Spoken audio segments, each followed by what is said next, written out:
The following remarkable presentation is a revelation of the method of the black magic that creates our reality. So without further ado, let me introduce independent researcher Jaime Arthur Pickup. For starters, we're going to be, I want to just explain my research, which I know my audience will already be aware of. But the fundamental structure of my research is based on Leonardo da Vinci, William Shakespeare, John Dee, Aleister Crowley. They are the four main figures. Now, the reason for this is because personally, I believe both Leonardo da Vinci and William Shakespeare are character creations. William Shakespeare most certainly is. Now, for a long time, I'd questioned whether Leonardo was or not because it's quite a complicated encryption with Leonardo. And then something clicked, and I started to realize that both encryptions are identical. And now, if they're identical, it's for a reason. It's because they come from the same order. It's the same hermetic encryption in both of them. So William Shakespeare's has been broken open quite a lot by people like Alan Green, for example. He's done quite a bit of work on it. Now, I don't actually agree with a lot of Alan's work, to be honest with you, but he has given us some good pieces of information to use as well. So, you know, we've got to respect that and give him his dues for that. In fact, without some of Alan Green's work, I would not have found my way towards deeper aspects of William Shakespeare. So Shakespeare definitely is a character creation. He's a front man, so to speak, for whatever order it is or whatever order of writers. And Leonardo da Vinci essentially is the same thing. Now, I was questioning this for a long time until I actually found something that was really giving me a bit of proof towards it. And I wouldn't share it until I was actually certain about it. So to get into this, you need to look at Marsilio Ficino. Now, he was working with Cosimo Medici in the 1470s, and he was actually given the task of translating Plato's works. So Cosimo Medici saw this as the pinnacle of all research, was Plato's treatise. So when he was getting to the later 1470s or the mid 1470s, Cosimo Medici knew that he didn't have that much long left to live. So he was really concerned about trying to get these books translated before he died. And then all of a sudden, the Corpus Hermeticum landed in his lap. And that took priority above all else. It's the Hermetic Bible. So this is the at the forefront of everything for Cosimo Medici. So what he said to Ficino was to drop everything with Plato and focus on the Corpus Hermeticum, which he did, and he translated it, and he started to use this. So because of Ficino's work on this, he was gifted a villa in Florence. And at this villa, Ficino, what he did was create the Platonic Academy. So this was an academy that was based on Plato's original academy in Athens. So what they started to do was bring all the greatest minds in Florence together in one room. All the architects, artists, and so on and so forth, poets, all the greatest thinkers, they all come together. So now I started to think, is this a front? Is Leonardo da Vinci a front for the Platonic Academy? Now I was quite certain that it was, until then I found something that really, I say, solidified it in a way. So what I see Leonardo da Vinci as is the Masonic conception of God, which is the great architect of the universe. Basically, he's the artisan, the grand artisan. So there's a painting called The School of Athens. It was painted by Raphael. And in this painting, we have Plato at the center. And Plato is holding the Timaeus. But what Raphael has done is instead of painting Plato's face, he's painted Leonardo da Vinci's face onto Plato. So now the Timaeus is actually the first time that the demiurge was told in a story. It was in Plato's Timaeus. Now the demiurge is the great architect of the universe as well. So now when I started to look at Leonardo da Vinci, there's no way that one man could have done all the things that are credited to Leonardo da Vinci. He's basically credited with everything. I mean, even all the flying machines, you know, the planes, the helicopters, everything goes back to da Vinci, all this architecture. There's no way that one man could have done that in 67 years of his life, especially with all the places that da Vinci has apparently traveled to as well. So when I started to dig deeper and I realized that William Shakespeare and Leonardo da Vinci have the exact same encryption, that's when things started to really click. Now, something that was important that I found is that we changed to the Gregorian calendar, and this was in 1753 in the United Kingdom. But other countries had already changed to that calendar previously. Now, in Italy, At that time, they had lost 8 days from their calendar when they changed to it, but we had lost 11 days by the time it comes to the United Kingdom. So when we look at Leonardo da Vinci's birthday, it's April 15th today. That's how it's given. But if we add those 8 days back onto it, then Leonardo da Vinci shares the same birthday with William Shakespeare, April 23rd. They're born the exact same day. So that's because them 8 days of the calendar are missing. So I started to focus then on John Dee and how would John Dee have found this information? What happened? Did he, he was well known to travel. He was going around collecting a lot of books. He had the biggest library in Europe. So then in 1563, John Dee actually traveled to 3 places in particular: Venice, which we know is fully encoded into William Shakespeare's sonnets and so on and so forth in his plays. It's all based on the Venetians. Another place was Rome, which comes to the forefront of all my research on the Gherardinis and Mona Lisa. And then the other place was Florence. He'd been to Florence and he'd met with members of the Platonic Academy. He was really interested, of course, in the Corpus Hermeticum, which is where it was first translated. So John Dee started to pick all this information up, and that was in 1563. Now then in 1564, the Monas Hieroglyphica was published 1 year after he had done those travels. And this is also the same year that William Shakespeare was conceived. That's when William Shakespeare was born, 1564, the exact same year as the Monas Hieroglyphica. So then one of the other most important books to the Hermetic practitioners then was the Chemical Wedding of Christian Rosenkreutz. That was published in 1616, the year that William Shakespeare died. So that's exactly the same encryption. It's a Hermetic encryption, right? So that's what I started following. I started going through all this type of information. And that's really why my research is entirely based on Leonardo da Vinci and William Shakespeare. So when I started to dig into Leonardo da Vinci a bit more, I realized that what it is it all forms around Rome. And the reason for this is because Leonardo represents the Leontocephaline. He's the lion-headed Mithraic deity. So in Mithraism, the Leontocephaline is the great architect. It's the demiurge. So now, because Leonardo's the creator, I actually thought he would have been classed as the higher deity, but he never was. It was always the Mona Lisa. Mona Lisa represents the monad, represents the source of all creation, basically Genesis. So Da Vinci is a lesser god. It's an ignorant god that thinks he is the god, is the higher power, but it's not. Now, this wasn't today. It's given to. It's placed as a negative deity today, but it never was at the beginning in Plato's Timaeus. It was benevolent deity. It was just ignorant. It didn't quite understand that it wasn't a higher power. So it was never given such negative connotations as it is today, but it still is designed to trap humanity into the material vessel, or trap our spirit and to keep that divine spark from leaving this body. So that's the basis of my research. So now if we want to start into the slides and go into them, then I'll start at the beginning of it all, which is the metaphysical reality. So, of course, the alchemy of reality, the seed of consciousness, and I call it the creator's code. This will be one of the main books that I do eventually create once I've got all this information in the right order. It will be based on the creator's code, and it will be based on every civilization, every religion, because at the end of the day, it all comes back into an animistic belief, and we're all one. So we start with the monad. The metaphysical being.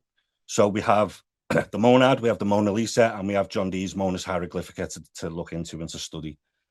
So in many esoteric, philosophical, and metaphysical systems, the monad is considered the ultimate indivisible unit.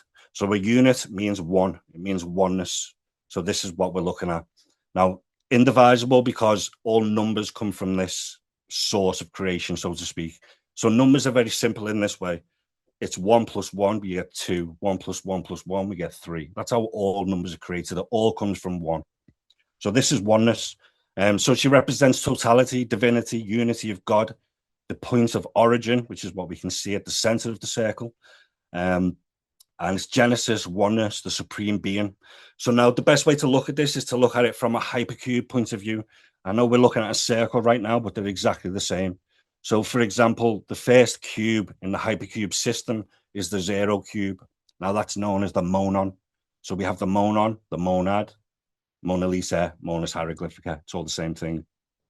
So from this point, then we go into the 1 cube, and we're looking at dimensions of reality now. So the one cube is the line segment, and it's known as the dion. So this is the pyramidion. That's where we get that word into it. It's the dion. From there, then we go into the two cube, which is the square. It gives us the first structure of our reality. The tetragon, it gives us four sides. And this will obviously eventually create things like the New Jerusalem in the Bible. The Bible, for example, as well, that is basically a book of alchemy from start to finish. We start with blackness, we start with Negredo, and eventually we build this cubic system, which is adorned with gemstones, the same way as when we form the philosopher's stone or the red ruby. So from the two cube, then we build three cubes. And this is our physical reality that we know now. It's our 3D reality. It's our system. And it's known as the hexahedron. So in the three cube, we have our dimensions of reality and our perspective. It's basically our viewing points. So we can see forwards and backwards, up and down, right and left. So these are horizontal axes, the vertical axis, and the depth axis. Now, the best way to look at this is to place this to your head and your body. So you have height, width, and depth. So you are a container for energy. You are a cubic system, so to speak. Salvador Dali showed this in Corpus Hypercubus. He's shown us the corporate body of Jesus Christ placed on this cross of hypercubes. So that's our 3D reality. And then the higher dimension, of course, we go into the four cube, which is the tesseract, the octocoron. So this has two new perspectives put into it then, and we just keep adding these cubic structures until we reach all the higher dimensions, the fifth, sixth, seventh, you know. So we're in 3D reality, and there's a good way of actually seeing how people's perspective is currently being changed psychologically, because one of the biggest psychological operations, whether people agree with this or not, and I'm not saying their perspective is wrong, I'm just saying it's a different perspective, right? So a lot of people are being affected by a flat earth myth right now. So the earth is being given this flat element. And that's 2D. That's a 2D reality. It's a square reality.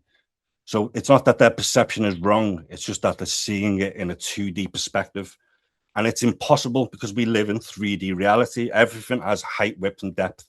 Even the smallest particle has them same dimensions. So we're looking at dimensions of reality. So this is another important part of what I started to realize as part of Leonardo da Vinci's coding. I started to realize that his encryption was actually in the dimensions of the paintings. So that's what I really started to pay attention to, because they're the dimensions of reality, and this is an artistic perspective. So now, for example, we have the Vitruvian Man. He focuses on the circle and the square. But if you look at that from a 3D perspective, then that's a sphere and a cube. So that is exactly how the Egyptian cubit is also formed. It's a sphere inscribed within a cube. So that's how they were measuring the earth and measuring the dimensions of our reality. So as you spoke about earlier, Venice, it's kind of the Egyptians were focusing on consciousness. They were focusing on reality. So this is the Great Pyramid. When you look at the Great Pyramid, look at it from the 2D perspective first. It's a triangle. And that is the very first form. It's the very first form that takes place in 3D space, basically, and it comes together as the four-sided pyramid eventually. So when we're looking at this, and you're looking at your perspective of reality in the Bible, it's called the Godhead. That's exactly, it's your Godhead. That's how you're perceiving this world, and this is why they're planting seeds in the subconscious mind years in advance as well, because they know it will become manifest. So essentially, when we're looking and we're pointing fingers at other people and saying they're doing this, they're doing that, it's us. We're creating that reality for them. Now, it's not like we're not being manipulated. We most definitely are. It's all being put in films and TV programs. And this is how they target our young, right? They know if they can control our young, they can control the future. So they did that to me. They did it to you. And they've been doing this for many years. We see this in the world wars, for example, when it was all based on propaganda. So this has been going on in newspapers. It was going on radio stations with certain frequencies. It's been going on a very long time. So essentially, that's where we're at with it. That's, you know, that's our reality taking form inside the cubic system. So the monad, it comes before everything else. It comes before the dyad. It comes before numbers, points, lines, 2D entities, 3D entities, and it culminates as an emanation in the Platonic solids, which is our natural elements, air, fire, air, water, with the fifth element being spirit, or our divine spark. So what we're looking at with the circle and the dot, essentially, this is how John Dee put it across. So the circle represents nu or noon. And it's primordial, it's chaotic, it's expansive as well. The circle can expand infinitely. It's infinite space. So that's what it represents. And then the dot at the center point is basically Atum. It's Atum rising on the Benben stone. It's the first primordial or first premateria, first matter, first man. So this is given to us in the Bible as well. They tell us this in the Bible with Adam being created. Adam's name literally translates to red earth, which in the Egyptian territory is Desheret. It's the red lands of Egypt. So Egyptian alchemy, for example, is completely based on their landscape. So we have the black lands and the red lands. We go from Negredo to Rubedo. That's exactly how it works. It's alchemy. It's where alchemy comes from. So together as well, we also have order and chaos with the dot and the circle. So the dot represents order. Atum brought order into the universe, whereas new was chaotic. So it also represents construction and destruction, or building and demolition.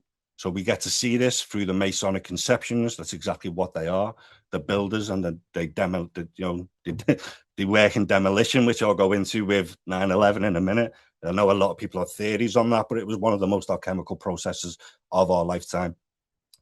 So this is metaphysical reality taking form, and essentially what it is it's mind over matter. That's what we're trying to focus on now, and that's a real thing. You can control matter by using the power of the mind. Now, this is important. We have the two Johns. We have St. John the Baptist, who represents the earthly realm, and they have St. John the Divine, or the Evangelist, who represents the divine heavenly realm. Leonardo da Vinci gives us this in the Vitruvian Man. He gives us the circle as the divine realm. He gives us the square as the earthly realm. It's taken physical form. So the Masons use this also as the terrestrial and celestial spheres that we can see on top of the pillars. And they are polarized, yet complementary forces, no different than yin and yang. They've got to work together.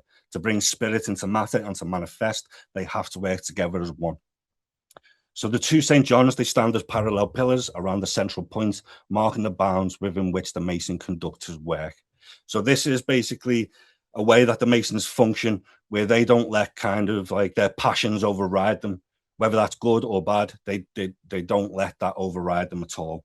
So St. John the Baptist, then, he represents, in a way, he represents Aquarius, which is the waters of truth. So he's the baptizer. Leonardo da Vinci has got a St. John the Baptist painting. I think is it John 1:26, where John says, I baptize thee with waters, and among you stands one you do not know. He's talking about the return of the Messiah, or the return of human consciousness coming back once again. So this is for a reason he represents Aquarius in this way, and he's the baptizer. He also represents the rough ashlar stone, and this is because he represents physical reality. He represents earth or matter. If we were looking at the Kabbalah tree of life, it would be the very bottom sphere in the process of emanation. And this is the human nature, the square, the dimming of the light. So from the summer solstice, which is St. John the Baptist Day from the 24th of June, the dimming of the light takes place. We start going back into that period of darkness. Whereas from the winter solstice, which is what St. John the Divine represents, we start coming back into the light, then that process takes form again. So he represents the square in this way, and he represents animalistic nature of humanity as St. John the Baptist. Now, St. John the Divine, he represents the heavenly realm. It's divinity, spirit, the circle of illumination. He represents intellect. And of course, he's celebrated on December 27th. Now, this is brought together in the Masonic conception. They celebrate it with the Masonic feast. They celebrate both Johns as their pillars of their entire organization. So the Grand Lodge of Freemasonry, for example, that was founded on St. John the Baptist Day in 1717. Now, this is another important process to understand, is that they use twin numbers a lot. So for 1717, that's the year they were founded. Then we have things like 1919, with the world wars, and the one that will resonate with everyone is the twin years of 2020. We all know what happened in that year. So they work through twin numbers in this way, and the twins are essentially the most important part of it, because it's Adam and Eve, it's yin and yang, it's the two polarized forces, electricity, magnetism, it's all the same thing. So St. John the Divine, he stands at the gate of the gods, and he is the protector of the heavenly realm. He's also encoded into Leonardo da Vinci's Last Supper, and I know a lot of people say it's encoded as Mary Magdalene. It's not, definitely not. Leonardo da Vinci would not have left St. John the Divine out of that presentation, that picture, that image. And this is because he is too important to the revelation, which is essentially what we're going through now. We are starting to reveal all this information. Consciousness is rising again. People are being christed, so to speak. It's all coming back again. So what Da Vinci does in the Last Supper, instead, he leaves a triangle next to St. John the Divine. In between St. John and Jesus, there's an inverted triangle. Now, I know other people have brought this forward in the past, and that represents the Holy Grail in a way. It represents the womb, the uterus. It's always about the divine feminine. But that has to be brought into balance. And for this reason, we find Jesus is also in the shape of a triangle. His is vertical. So he represents the male triangle. Now, the reason that Mary doesn't have to be included in that is because Jesus is oneness. So Mary is contained with Jesus. So Da Vinci just gives us this slight symbol to pick up on.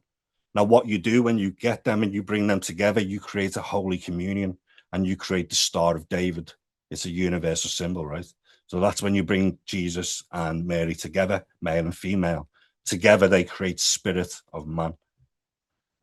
So that's where they represent that divine higher self, basically, and they can bring that in to Mary, who represents the matrix as such, the matriarch.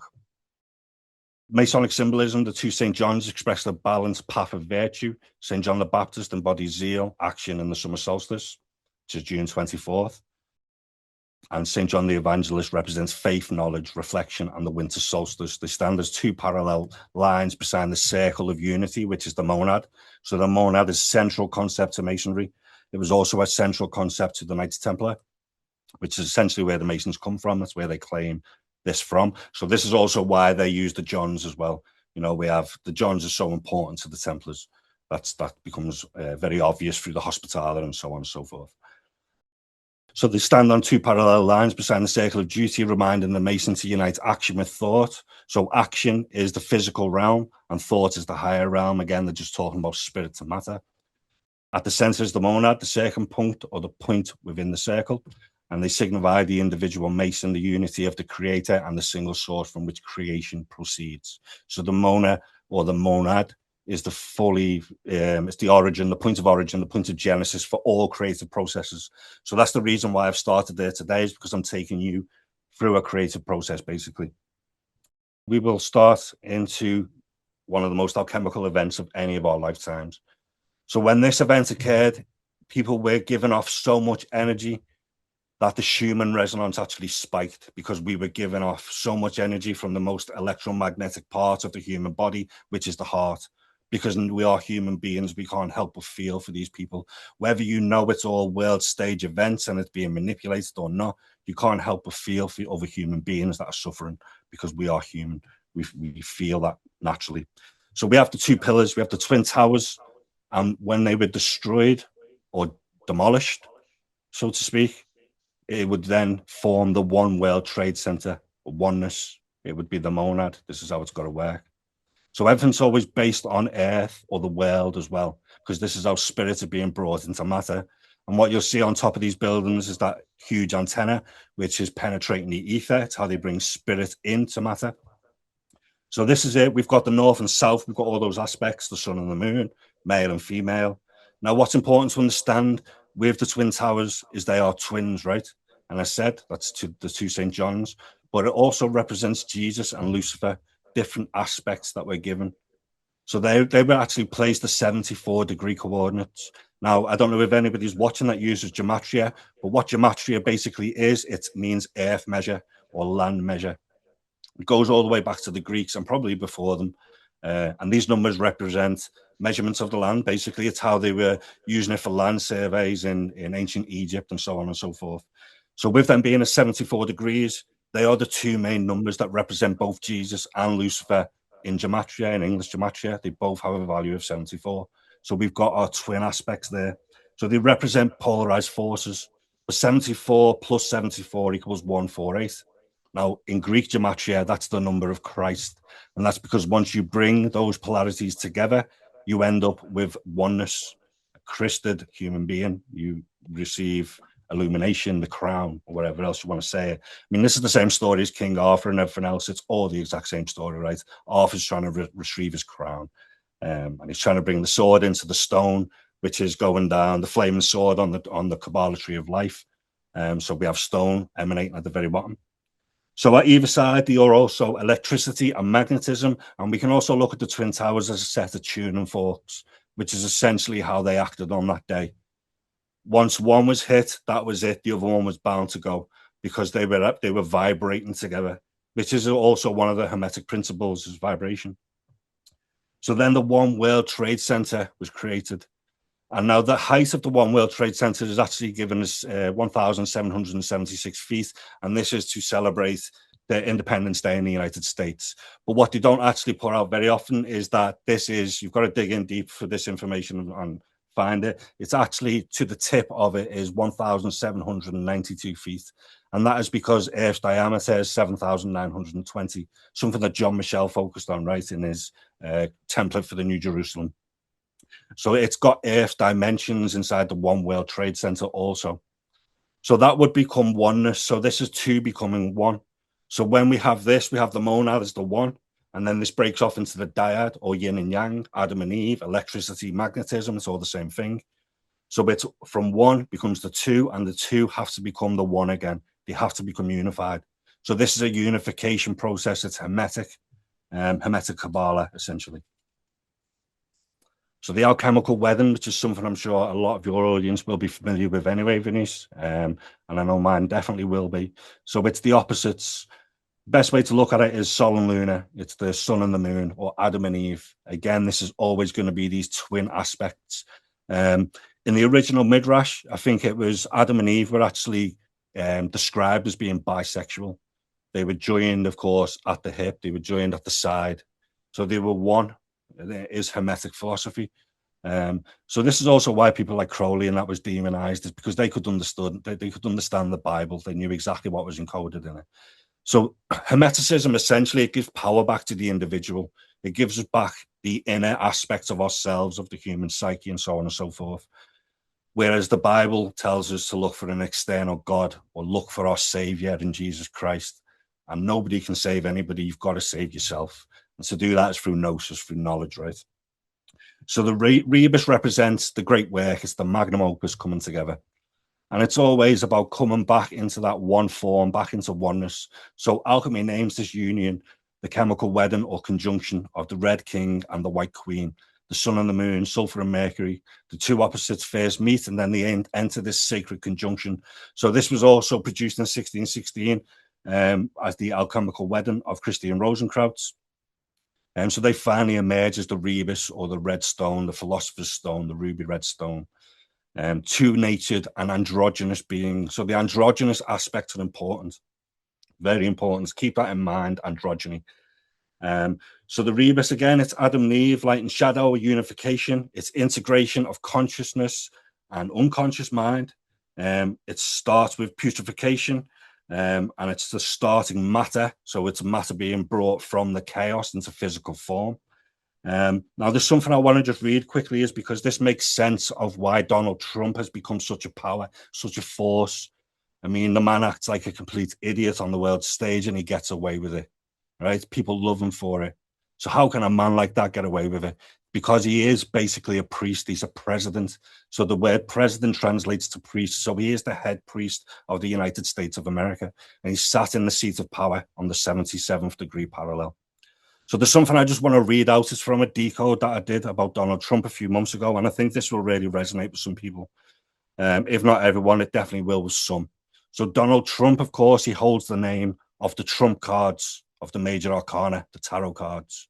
So now when you start to think of Donald Trump's cabinet, who did he have in place? He had Pam Bondi in place, which is alchemical bonding. And he had Marco Rubio, which is the rubedo. So they've got a full alchemical process within their cabinet. So I'll just read this out. I won't read it all because it's such a long decode, but it's on my Facebook page for anybody who wants to search this out. So the 22 trump cards represent the sequential stages of the magnum opus, or the great work. Only through chemical bonding of the White Queen and Red King can the androgynous rebus be born. So through this, the White Queen has to be sacrificed, and Pam Bondi eventually was. And in her place come Ted Blanche. So Blanche means white. So he took over the White Queen's place. So this is albedo in alchemy. They merge into a coherent whole, a marriage where they become one source of bonded energy. So again, it's alchemical bonding, panbondi. And their order is to achieve rebedo. So the divining act of this completes the great work in the search for the philosopher's stone. So we see this in Harry Potter and everything else, right? It's all alchemy. It's all real alchemy that they're putting out there as well. And they put this was apparently a children's film that they put out of Harry Potter. You know, it was deeply alchemical. It was deeply magical. They're teaching the children subconsciously. So the 22 trump cards and the process of alchemical bonding leads to the achievement of rebedo. And it's also referred to as the trump cards because they were originally created as the higher ranking fifth suit for a 15th century Italian card game called Triumphi, or the Triumph. So this is an important part of Masonic conceptions. It's triumph, it's victory. So this is essentially what Leonardo da Vinci represents. It's Vinci.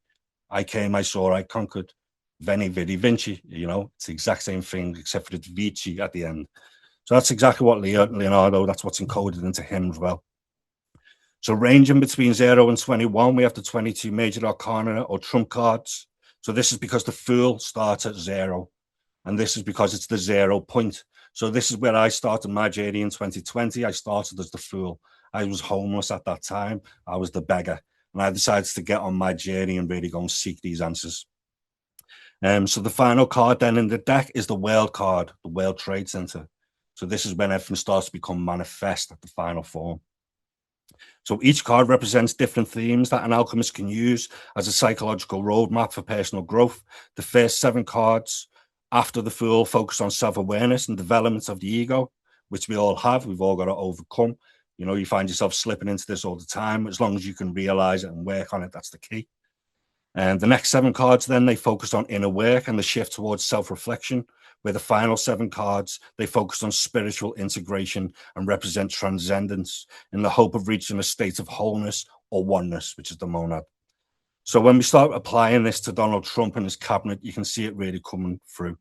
So if that's what they represent, then Donald Trump possesses a core components of a God complex.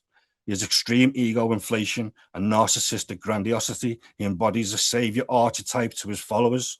He basically says he is the Messiah, you know, he is the Pope, he's the Messiah, he's all these crazy things. He is everything. He's the best person that could be. And he basically sees himself as the chosen one, constantly regurgitates messianic rhetoric. He projects his shadow onto his enemies. It's very clear to see. And this is a structured form of veiled evil. He promises peace. And his meaning is, this basically means he's not capable of integrating his flaws, at least on the world stage. But this man is, he performs the great work. He's one of the highest alchemists in our generation now that we can see. He is very skilled at magic, very skilled magician. So this is really what we're looking at here with this entire process. And that's what's taking form on the world stage right now. So this is why he's getting away with everything, is because it is a magical process that's taking form. And his entire cabinet are a part of that as well, as I said, with Ted Blanche, Panbondi. It's all alchemical bonding. It's all about bonding atoms and so on and so forth. And this is on a microscopic level. This is how Kabbalah works. This is why Kabbalah is a mystery science. It is scientific. It's about alchemical bonding or chemical bonding, the periodic table.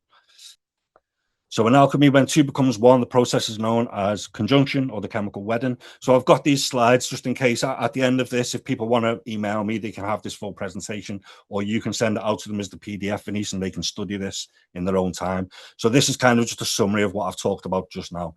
It represents the red king and the white queen. They separate the elements once they've been broken down, and they are purified through solve et coagula.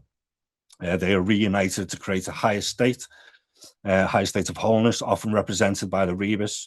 Carl Jung later understood this as an inner process in which the conscious and unconscious mind are brought together, allowing the divided parts of the self to become whole again. Something really important that I spoke about earlier, and it's Rome. So Rome and St. Peter's Square in particular takes form in the Vesica Piscis. So this is a complete creation. At the center of that, we've got the Egyptian obelisk. And where this is actually placed, it's actually placed on the circus of Nero.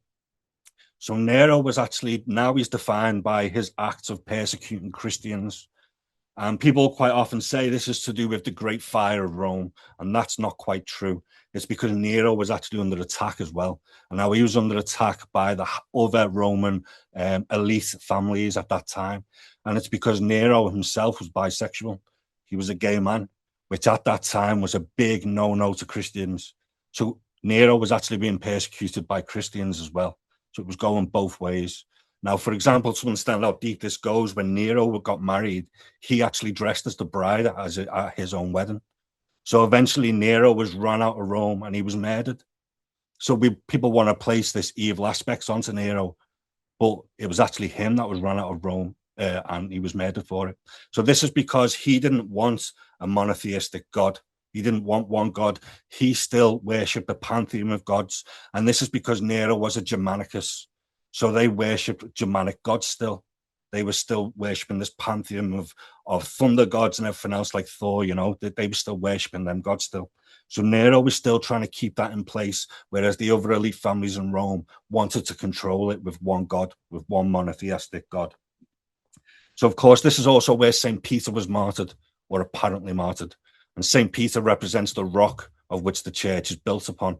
So he represents matter, and he also represents the fisher of men, which is why St. Peter's Square is in the shape of the Vesica Piscis. So it's the fish, it's the bladder of the fish. This is what the geometry is. Represents the Jesus fish. Now, can also be applied, which we will do later on, to the Great Pyramid of Giza construction. Now, I'm not going to say I know how that was constructed physically, but in terms of geometry, it becomes very obvious, because what that obelisk represents now at the center of the Vesica, it represents the phallic form, and the oval represents the vulva, it represents the vagina. So this is exactly why the story tells us that Osiris lost his phallus to a fish. This is where it comes from. This is exactly it. So it's this geometry, and it's all symbolic stories being told. So Archimedes knew this. The Greeks knew this because they would move in after the Persians had conquered Egypt. So the Greeks would move in and they would take all this ancient Egyptian knowledge that was still on offer. For example, Eratosthenes is credited with measuring the earth, but he would not have been able to do that unless he had access to the ancient Egyptian libraries, because they had already done it. It's just that the Egyptians aren't credited with it. So Eratosthenes didn't have to do that much work, to be honest. He already had everything he needed. He had all the land survey and maps from ancient Egypt that had already been done before him, all the measurements from the Nile. And these measurements were important because at that time, the Nile was flooded, obviously, every year. Still is. It's flooded, it's how it works. It's celebrated every year. So they had to use the ropes, knotted ropes, to measure the land so they knew where the farmland always was. So this was well surveyed. It was well mapped. They had all these measurements in place using things like the cubit, the itero, and the ket. And so they were doing all that. And this is where this measurement, this geometric form takes place. So with St. Peter's Square, there's something that we can see here. If we look at the bottom right corner, we see the coordinates for St. Peter's Square. And we see the last two sets of coordinates in the north is 7.92. And as I said, the One World Trade Center has a height of 1,792 feet.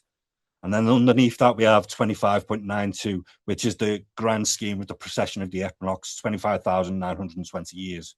So now people say this can't exist because St. Peter's Square was constructed nearly 1,000 years ago, maybe 800 years, 900 years ago. But of course, they did know this. It's obvious. They say that these coordinate systems wouldn't exist now unless, the Greenwich Meridian was put in place in London in 1884. And that's not true. The Greenwich Meridian was already in place in 1184. And that is the year that the Knights Templar had moved their headquarters from Jerusalem to Temple Church in London. So when you go there, you can quite clearly see that they were using that as their meridian, as their axis. Templars are skilled at measuring the earth. So this is exactly why you find the round church with a measurement of 79.2 feet. All their earth dimensions are in this. Or the Dome of the Rock in Jerusalem is 792 inches in width. They've put all these earth measures in them. So this is from thousands of years ago. So they've known this clearly. Nobody can tell me any different, whether it's the meter or anything else. It's all been in use. It's been a universal measuring system. So the obelisk at the center of this basically acts as an anchor. It's pulling in spiritual energy, and it's bringing it into one of the seats of power in the world. One is London, one is Rome, one is Washington, D.C. So it's a central axis. And this was, as I said, this was once Nero's circus. So, are you not entertained? The world's a circus. They want to keep people entertained. They want to keep people from studying this information.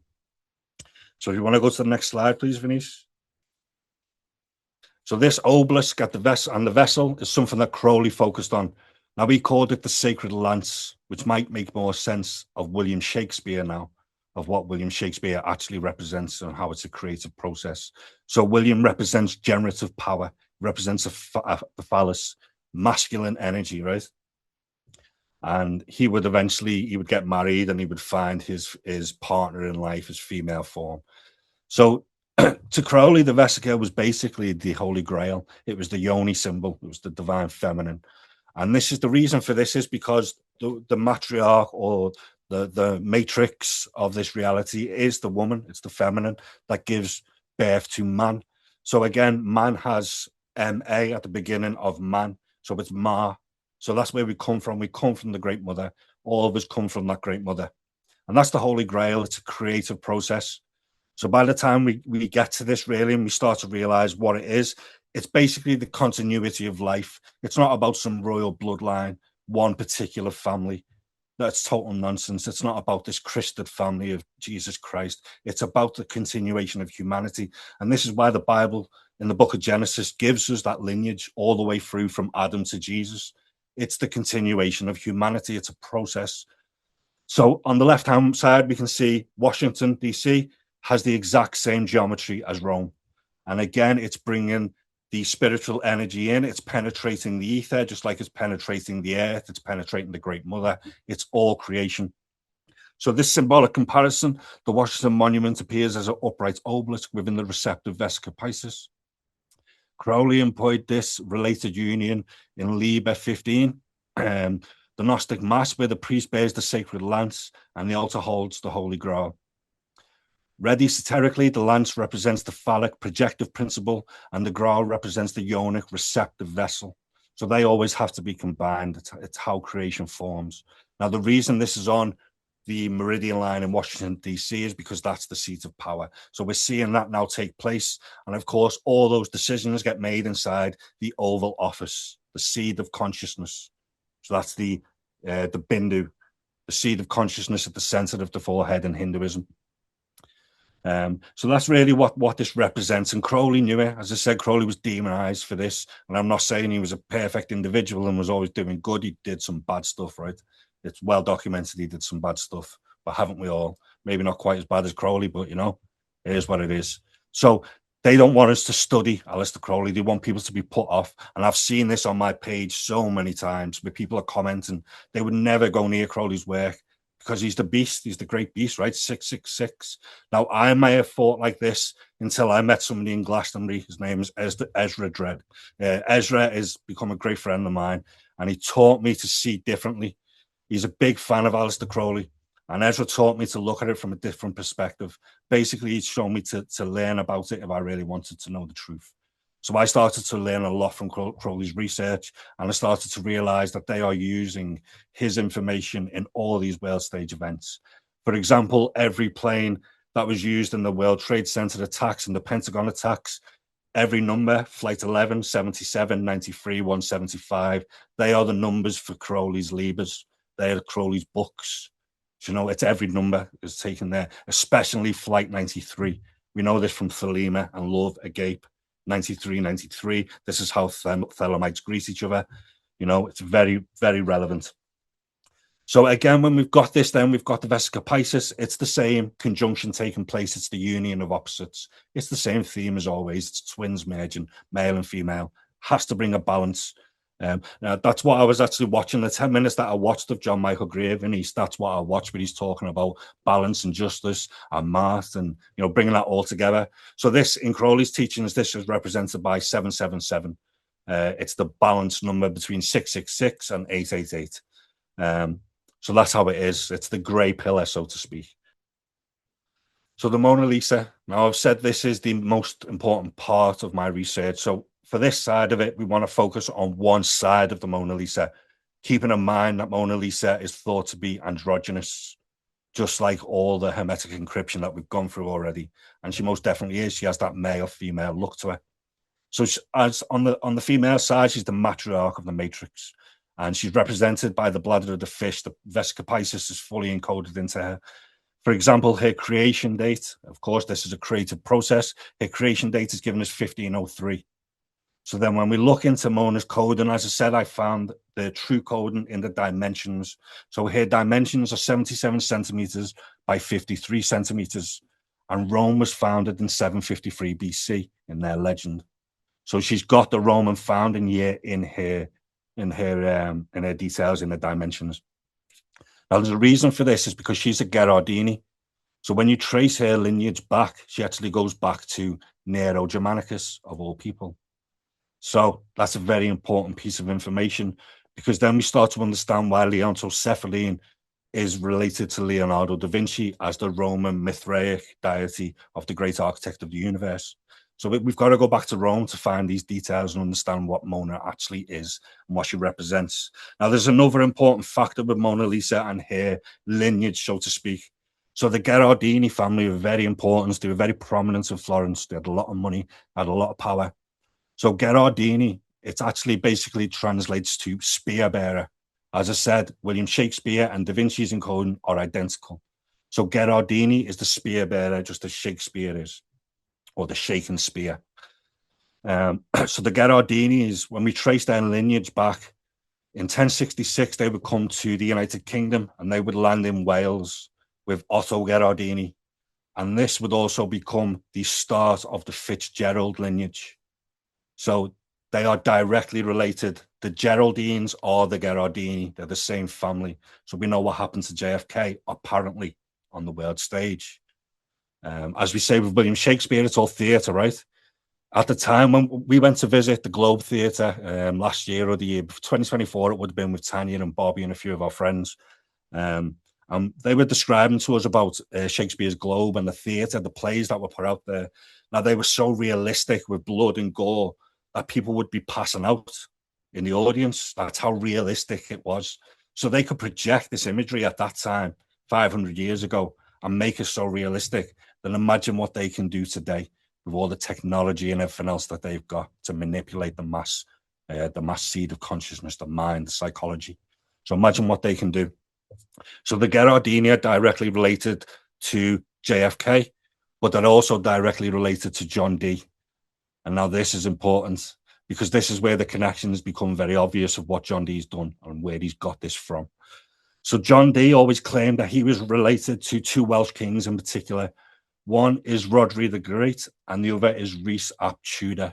Now, Rhys ap Tudor is the original Tudor line before their name was taken by the royalists later in time. Now, his wife, or his daughter, actually, I think it is Nest Ferch Rhys. So Nest, or Nesta, she would become the matriarch of the Gherardini line. And this is because she married one of the sons of Eto Gherardini, which is Walter de Windsor. So they were actually the original Windsors long before the Queen and things that now, King Charles and so on and so forth. They were the original Windsors, JFK's family. So they would travel through Wales into Ireland, Scotland. They would become such a prominent family. So they're all related. John Dee, Lisa Gherardini, JFK, the Geraldines, they're all the same family. So this now makes more sense of why JFK was so concerned about bringing the Mona Lisa to New York. The only time that the Mona Lisa had traveled to America was under JFK. So he was desperate to bring it to New York and display it basically and show the world his family, his lineage. This is who they are. They're a power family. And we see this now with Robert Kennedy. He's still there, right? He's still very prominent. He's still very important. And this is because they go back to the Roman emperors of Nero Germanicus. This is how long these lineages have been in place and how much control and power they have got right now. So these are facts that people can research. I'm not making any of this up, by the way. Everything I'm sharing with you today, it is all fact. You can go and research it. It's up to you how you perceive it. You might think it's all a mumble jumble. It's a mess. I think it's quite structured, quite ordered, and quite obvious when you actually find your own way. So do your own research. Don't just take my word for it. Do your own research on these subjects. So we can see this in the original Mona Lisa, or let's call it the Louvre version of the Mona Lisa. You can't actually see that she's sat between two pillars, as you can in this Isleworth Mona Lisa. So there's actually 3 versions. We've got the Prado, the Isleworth, and the Louvre Mona Lisa. On the right-hand side, we've got Raphael's drawing of it. And you can see Mona Lisa sat between the 2 pillars, the Masonic pillars of the St. John's. So again, she represents the monad. So you've got the monad in between the 2 pillars, exactly as we've seen with the original Masonic symbolism at the very beginning of this presentation. This is exactly the same thing. It represents the form of creation. It represents the Mason's path. So when we look in the background of the Mona Lisa, something becomes very obvious. We have mountain ranges taking form. And one thing we do have is a winding road, the winding path, or the yellow brick road. So, this is the hero's journey that we all have to take. It's the hero's journey to create the philosopher's stone, or to reach the Emerald City, so to speak. So, that's the Wizard of Oz, and that's the exact same thing. It is all Hermetic philosophical teachings displayed in film format, planted in the subconscious mind. So Frank L. Baum was a big, big fan of Hermeticism, and we get to see that with the Emerald City, right? It's the Emerald Tablet. So it's all there. It's all laid out for us to actually find our way. And this is something I've not really shared publicly yet, not on my Facebook page or anything else. So I wanted to do this on something like this with you, Venice, someone that I actually respect highly, that I could deliver this information to a good audience of people who will actually understand it. So Mona Lisa is basically Mawu Lisa. They are the exact same thing. So Mawu Lisa is the supreme created deity of the Fon and Yu people of Dahomey. It's basically the god, the high supreme god of Nigeria and Benin, of the West African population. So it's a dual being, it's dual matter. Again, it's the same thing that creates the rebus. It's Hermeticism.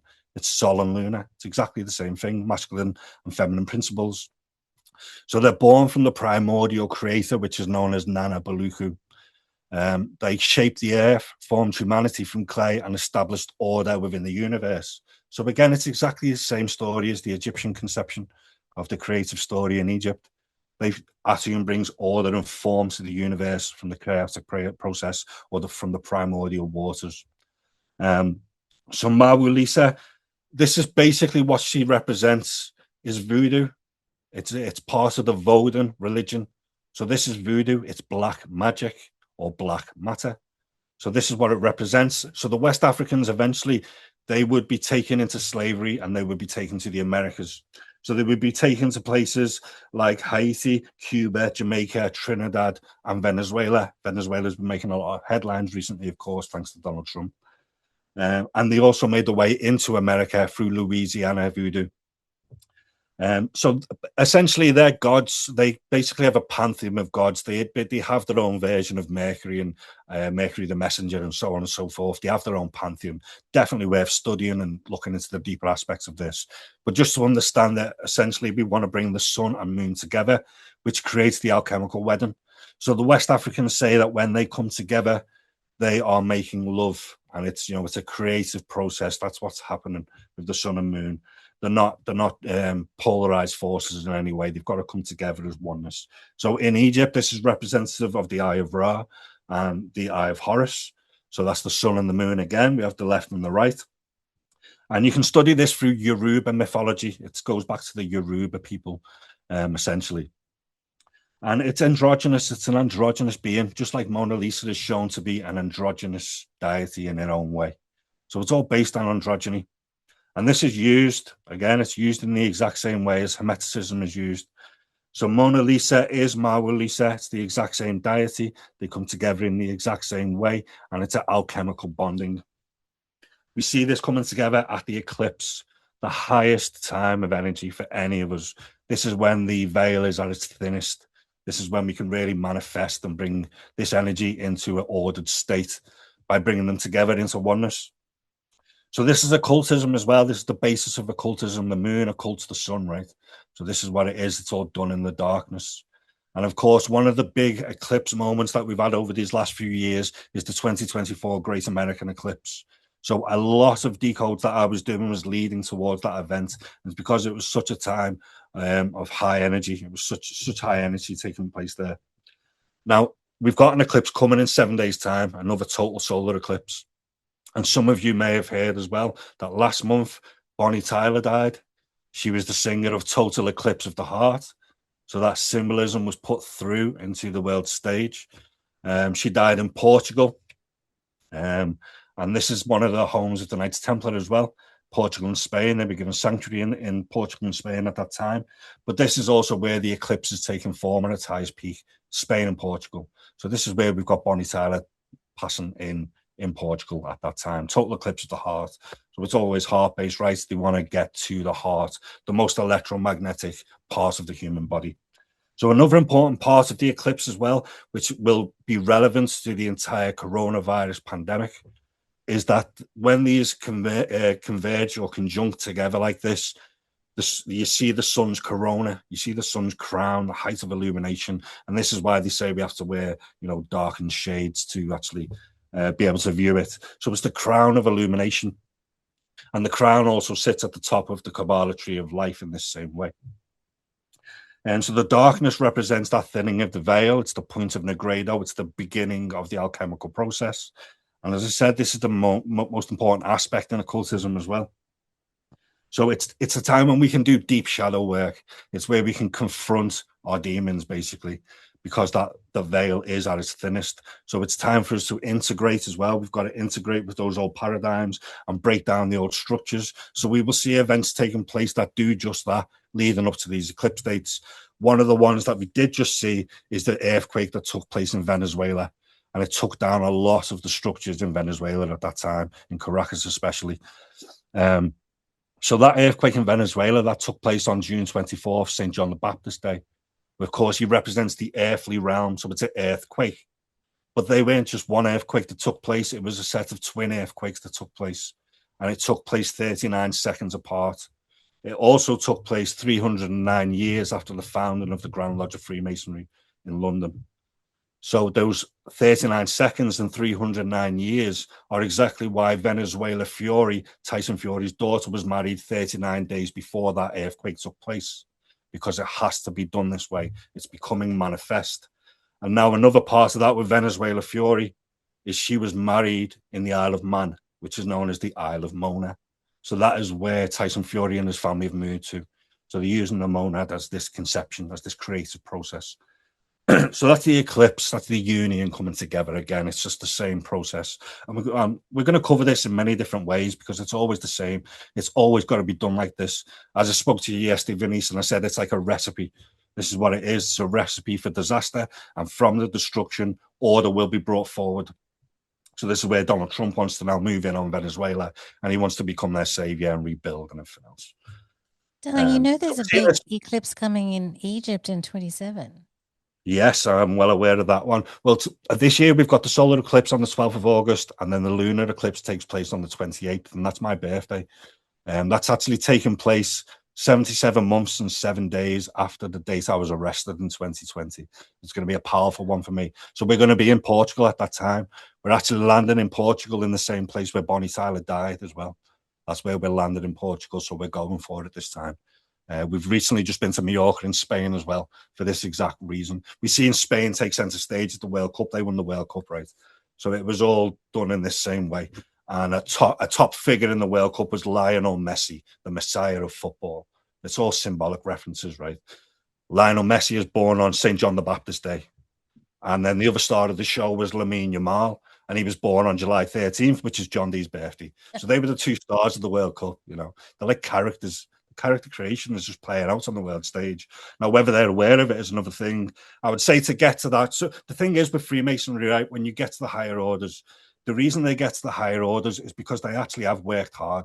It's not that it's by fluke. They've become the best at what they do. And this is why they're welcome into these orders. So if you become the best at what you do, they want to come for you. They want you to be a part of their order. Because that is, you've worked hard, you've earned your way there, you've grafted all that time, and you've got there through your own merit. So it's not like they've not worked hard. They've become the best at what they do. So they deserve to be there in a way, and they're recruited. They're recruited to play a role on the world stage. And, this is how it is. Now, there's a image that circulated between Lionel Messi and Lamine Yamal. And Lionel Messi was basically baptizing Lamine Yamal in a bath when he was a baby. So Lionel Messi is coming to the end of his career now. He's age 39 as well, just like those 39 seconds between the earthquakes and everything else. and Lamine Yamal is 19. So at the time when Messi was 20 years old, there's an image of him baptizing. And again, he's born on St. John the Baptist's feast day. So like characters just playing their role, just like we all are. We've all got a role to play, you know. I'm doing my part now. You're playing yours, Venice. We're bringing this information to as many people as we can. Might not be that many, but it's some, you know. We're helping someone at least. Even if we can reach one person today, we've had an impact, right? So hopefully we reach more than that. But if we get to one person, we've made an impact and we've done a good job. So the foundation of Rome then would become manifest in 753 BC, apparently, through Romulus and Remus, or Romulus in particular. But these are the twins of Rome that was suckled by the wolf. So according to their myth, Rome was founded by the twin brothers, Romulus and Remus, on April 21st, 753 BC. Now, we've seen this date become manifest last year when the Pope died. The Pope died on Rome's foundation date, Pope Francis, and he died at 7:35 a.m. exactly. So these numbers all play out. They were actually part of the 2024 Great American Eclipse as well.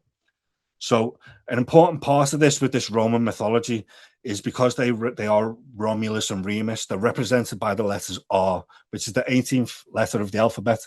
And we find 1818 encoded into many things, into many decodes. But there was one place that this was really encoded to. And many people believe the coronavirus started in China, this pandemic or this alchemical process that we've all been going through over these past 6-7 years. It didn't start with that in my research. It started on Leonardo da Vinci's birthday in 2019, April 15th. And when this started is with the Notre Dame fire, if you can remember that event. So the fire actually began at 18:18 p.m. at Notre Dame, and the spire would eventually collapse at 7:53 p.m. exactly on the dot. So that's when the spire was brought down and they would have to rebuild this. So currently we're going through all these world stage events and we're seeing fires in Hawaii, fires in Los Angeles, fires all over the world right now. And these smart cities are going to be planned, they're going to be rebuilt. So this is the construction of the new world. But the new world order is done with. We're now moving into the one world order or the one world trade. So this is what they're bringing forward now. They're creating a new Jerusalem, a new world. And they're trying to bring that forward and bring that manifest. And we're creating it. Essentially, we're creating it for them because they've put this into our subconscious mind over the past whatever years. So the Notre Dame fire was a very, very important event. And it was only over the past 6 months that I actually realized that outside Notre Dame Cathedral, there's something called the 0 point marker. Now, the 0 point is the zero cube. It is the monad. That's what it is. It's the 0 point. It's the oneness. It's the whole in one. So that's where it started. It had to start at a 0 point. And that was when I found that I realized that is definitely where it started. This process started to take form. And it had to take form from Leonardo da Vinci's birthday because he is the great architect. So he's the architect of our reality. So he's the great architect and the lower archons work below him, trying to keep us trapped in this realm. So they're trying to manipulate reality right now and trying to keep us trapped in this realm of material aspects. So that 0 point marker was very important. But the priority during the Notre Dame fire, the priority to the firefighters was to save the twin bell towers. That's what they placed their focus on. They wanted to save the twin bell towers. So again, this all comes into form. It's always based around the twins. And as I said, it's always the same numbers, such as 753, 777, number 93. These numbers play out consistently. So now the spire of Notre Dame Cathedral was 93 meters in height. Just like we have Flight 93 in there. You know, those numbers will always become manifest. So that's an important part of Rome's coding and Mona Lisa's coding as a whole. It's the Roman foundation year in 753 BC. So if you want to go back onto the next slide, then go into the next one. So this is the 0 point marker of the Twin Towers. It's ground zero. So again, it's earth, ground, man, matter. So this is what Adam represents, right, in the Bible. Adam represents earth, he represents ground, he represents soil, he represents the first landmass rising from those primordial waters.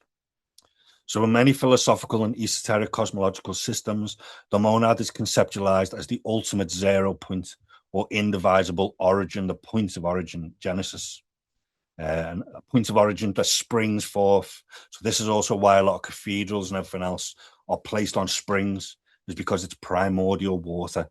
So for them to be created on these springs, it's a powerful process taking form. Now, ground zero at the Twin Towers is a 14.6 acre site in Lower Manhattan. It's where the Twin Towers stood, of course, before the terrorist attacks. And today, the renewed space features the 9/11 memorial and the twin reflecting pools of the One World Trade Center. We start to see why this really takes form and how this become manifest. So the amount of deaths during 9/11 was 2,753, and this was at ground zero. So altogether, including the Pentagon attacks, it was 2,977. But at ground zero, between the Twin Towers and Flight 11, it was 147 passengers combined. It's 2,753. And it's because they represent the twins of Romulus and Remus, right? It's the twin pillars of Rome. So a total of 2,753 victims died in New York on that day. This included 2,606 people in the Twin Towers and surrounding World Trade Center area, together with 147 passengers and crew aboard American Airlines Flight 11. Now, Flight 11 is important because it represents those 11 letters of abracadabra, Crowley's most magical recipe, his format, so to speak. So that is formed from the 6-pointed star and the 5-pointed star. They come together. They represent the macrocosm and the microcosm combined, heaven to earth. So this is how it becomes resonant as I speak. You create as you speak using abracadabra. So this is why a lot of it's put in place. Now, among those who died were 343 firefighters. The reason we're given that is because they are the flaming sword, and the flaming sword is represented by 777. They're the firefighters, the flaming sword. So 343 comes from 7 times 7 times 7 equals 343. So it's going down the pillars, the tree of life, the 3 pillars.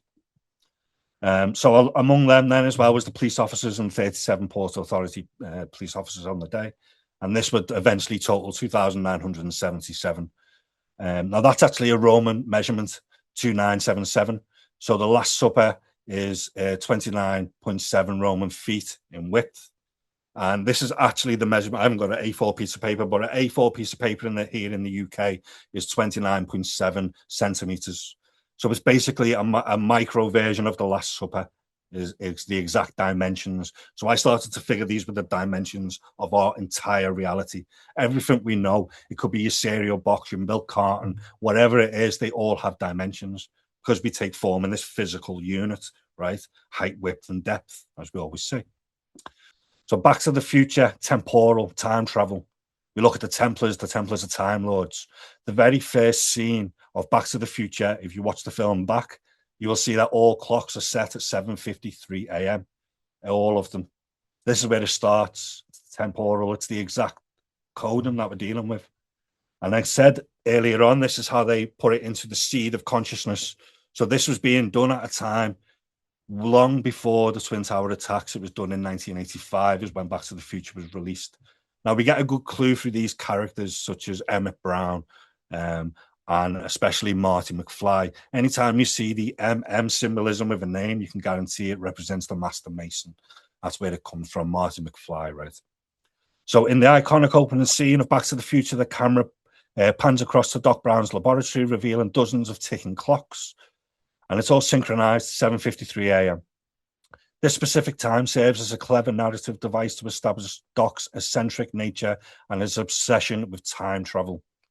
So this is essentially what we're looking at with this. It's temporal, right? And it's like the butterfly effect of cause and effect.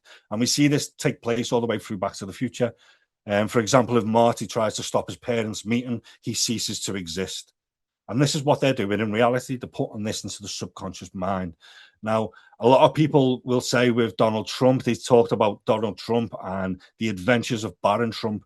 And this is a time travel book, a novel that was released years in advance. Again, it's all put into that subconscious mind. And it's not quite time travel as the way people will look at it. They're using the butterfly effect in a way. It's chaos theory. It's chaos magic.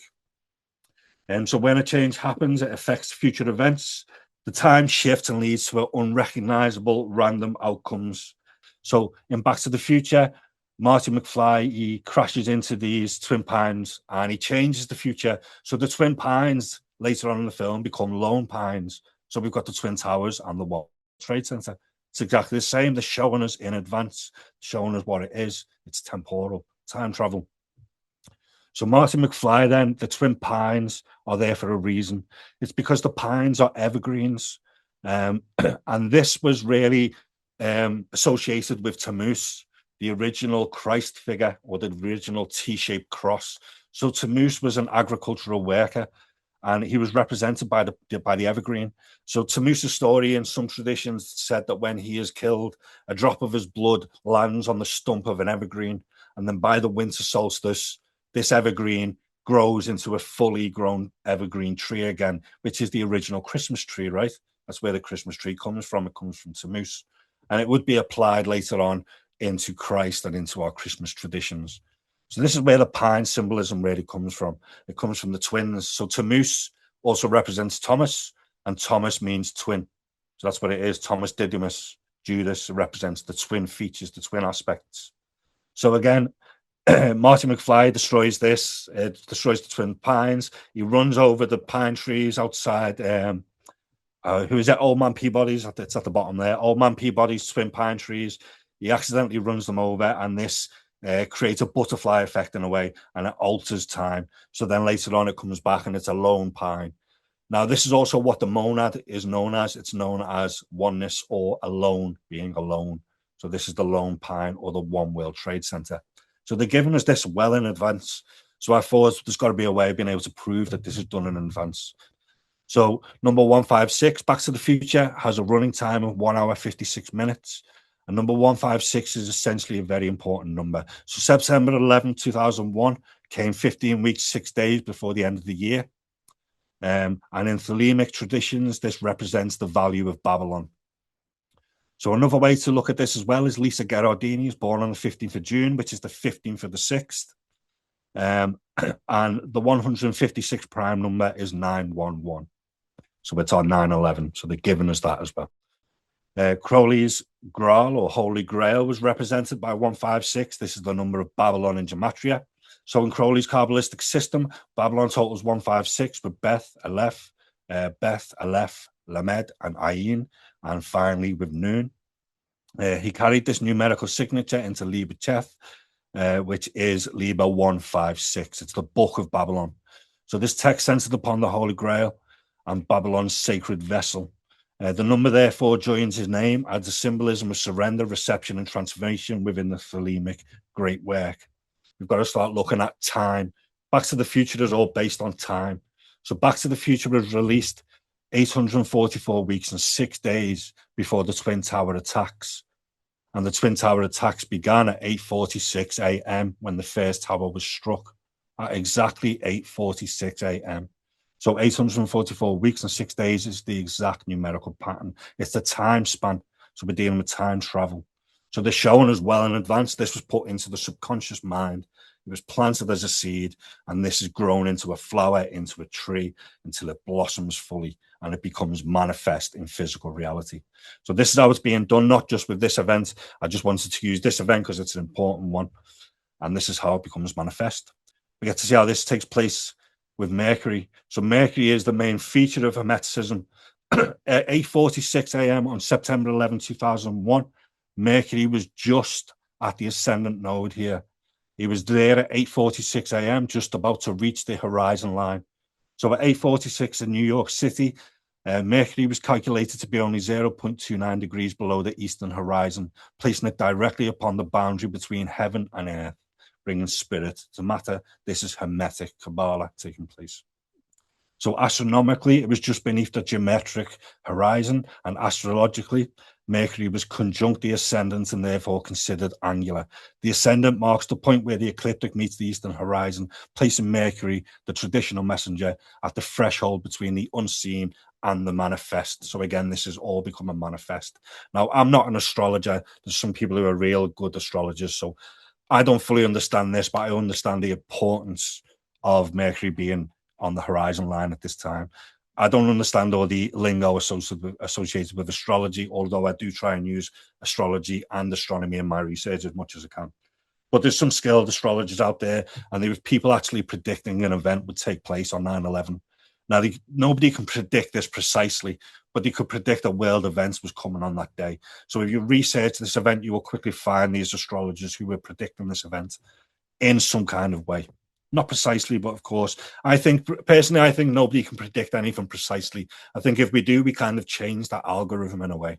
We kind of change or alter history through that butterfly effect, right? Through cause and effect. We alter history by doing so. So best not to try and predict and let things play out the best you can in a way. You never know what kind of damage or chaos you can cause by doing so. We start putting this to another world event, George Floyd. So George Floyd apparently was first choked for 8 minutes 46 seconds, and his murder took place in the Twin Cities of Minneapolis and St. Paul. So again, it had to take place in the same format because this is the same Magick taking place. So this would become a symbol for George Floyd's death, and I can't breathe. So 8 minutes and 46 seconds became one of the defining numerical symbols associated with the murder of George Floyd on the 25th of May, 2020. Now, this was a period of time when energy was at its highest. I'm not sure if anyone can remember this, but I remember that energy. I remember how high it was. My body was almost buzzing from the energy that was flowing through the Earth's grid at that time, flowing through the layers, so to speak. So the figure came from the original criminal complaint, which was repeated through memorials, protests, and moments of silence around the world. Although later evidence suggested that Derek Chauvin actually choked George Floyd for 9 minutes and 29 seconds, 8:46 was still used as a symbol for George Floyd's death. So now George Floyd is important. It's important to understand his name. So for starters, we've got George. So William Shakespeare and Leonardo da Vinci's original birth dates are both taking place on April 23rd, which is St. George's Day. So again, we have George now. George represents the earth worker. It represents geometry, geology. It represents the geographic nature of the landscape. It represents earth. So George is the earth worker. That's what his name translates to. His middle name then was Perry. Now, Perry is another code word that means grail. It means earth. It's related to the pear-shaped uterus or the womb. So it's the womb of creation that they have to use this. So now that would be all right on its own. You could class that as a coincidence with the word Perry, except for at this time, the governor of Minneapolis was called Chris Pearson or Pearson. And George Floyd would eventually be buried at a cemetery in Pearland. That's where he's, so it's the Perry, it's Pearland. So it's all earth connotations, it's all creative process taking form, it's the uterus. So now another aspect of this then is the 8 minutes 46 seconds on the day that George Floyd was murdered, and anybody can check this to verify for themselves. The sun was setting in Minneapolis at 8:46 p.m. precisely. So it's the same time that the Twin Towers were struck, 8:46 a.m. And this took place in the Twin Cities of Minneapolis and St. Paul. George Floyd was murdered on 25th of May, 2020 in Minneapolis, one half of the metropolitan area known as the Twin Cities. So this is obviously, they had to bring this together, and then they would create George Floyd Square, and they would feed off the emotion from this, just like they did with the Twin Towers, of course.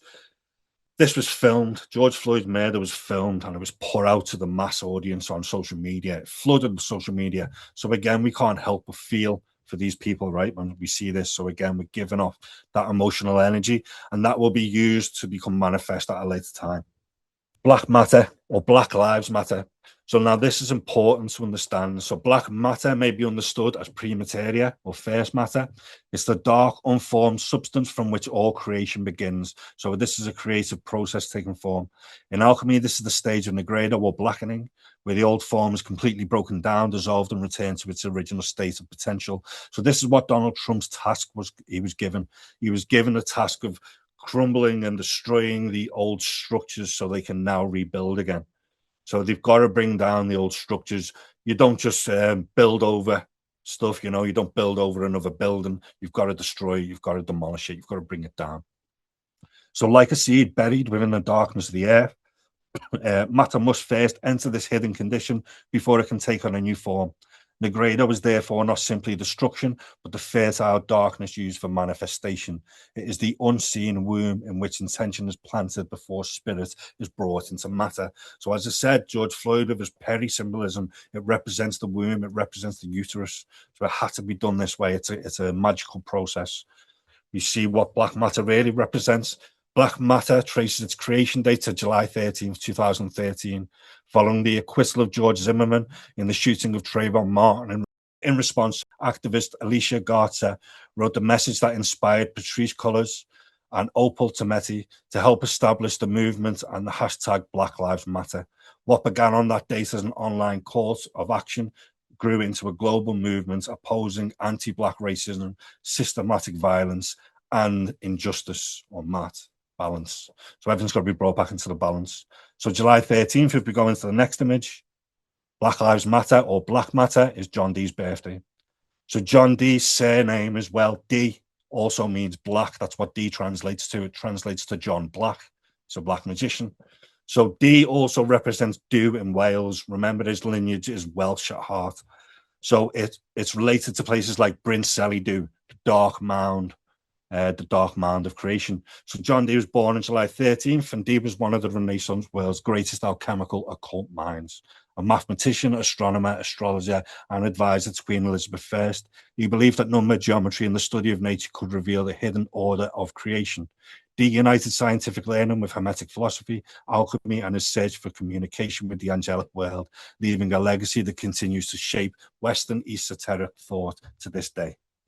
So that is where we have black matter. That's where it really comes into play. It's alchemical process.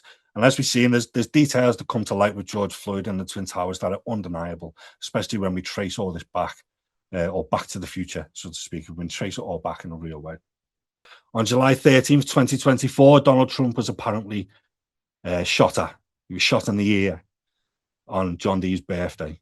And he was shot in a place known as Meridian. So this is the Meridian lines that John Dee was working with Gerardus Mercator. It's all very symbolic. So exactly 497 years after John Dee was born. So 497 is important because we get the number 49 from 7 times 7. And anybody that studied John Dee will know how important the number 49 is to him. He creates 49 grids of the Enochian table of black magic. This is how he uses it. So these details have to be done this way again. It always has to be playing out to this magical recipe created by Dee and Crowley and all these high-level magicians. So Donald Trump survived an attempted assassination during a campaign rally at Butler Farm Showgrounds, a site extending through Connequessing Township and Meridian near Butler, Pennsylvania. So now this is important because I don't know whether anybody will agree with this, but this seems so obviously staged. It was one of the most obviously staged events. If people didn't see it, then God knows how. It was so faked. It was unbelievable. I mean, even all these agents and everything else jumping on stage. In fact, one of those agents that you see on that screen right now is the same agent that was present at Charlie Kirk's death. He was the one who was given the hand signs with the baseball cap. All the same people, right? They're intelligence agents. So they're messing with the intelligence of mankind. So if you haven't got the intellect to see through this at this point, it's crazy. You know, you need to start studying this information to really start to see through it. And we need to give people the chance to do that. We need to allow people to come in and be able to do that. So this would take place on John Dee's birthday, July 13th, and it would be a meridian. And now that's a key for us. It's the meridian. Now, I've already talked about this with the Greenwich Prime Meridian. So this is how they were measuring the Earth, right? And I said the Templars already did that in 1184. So 1184 with the Templars, this is the year they came to Temple Church in London. This is also the year that Glastonbury Abbey suffered a great fire, which destroyed a lot of the abbey and it had to be rebuilt. So now the Templars would move in and take control of this area of land.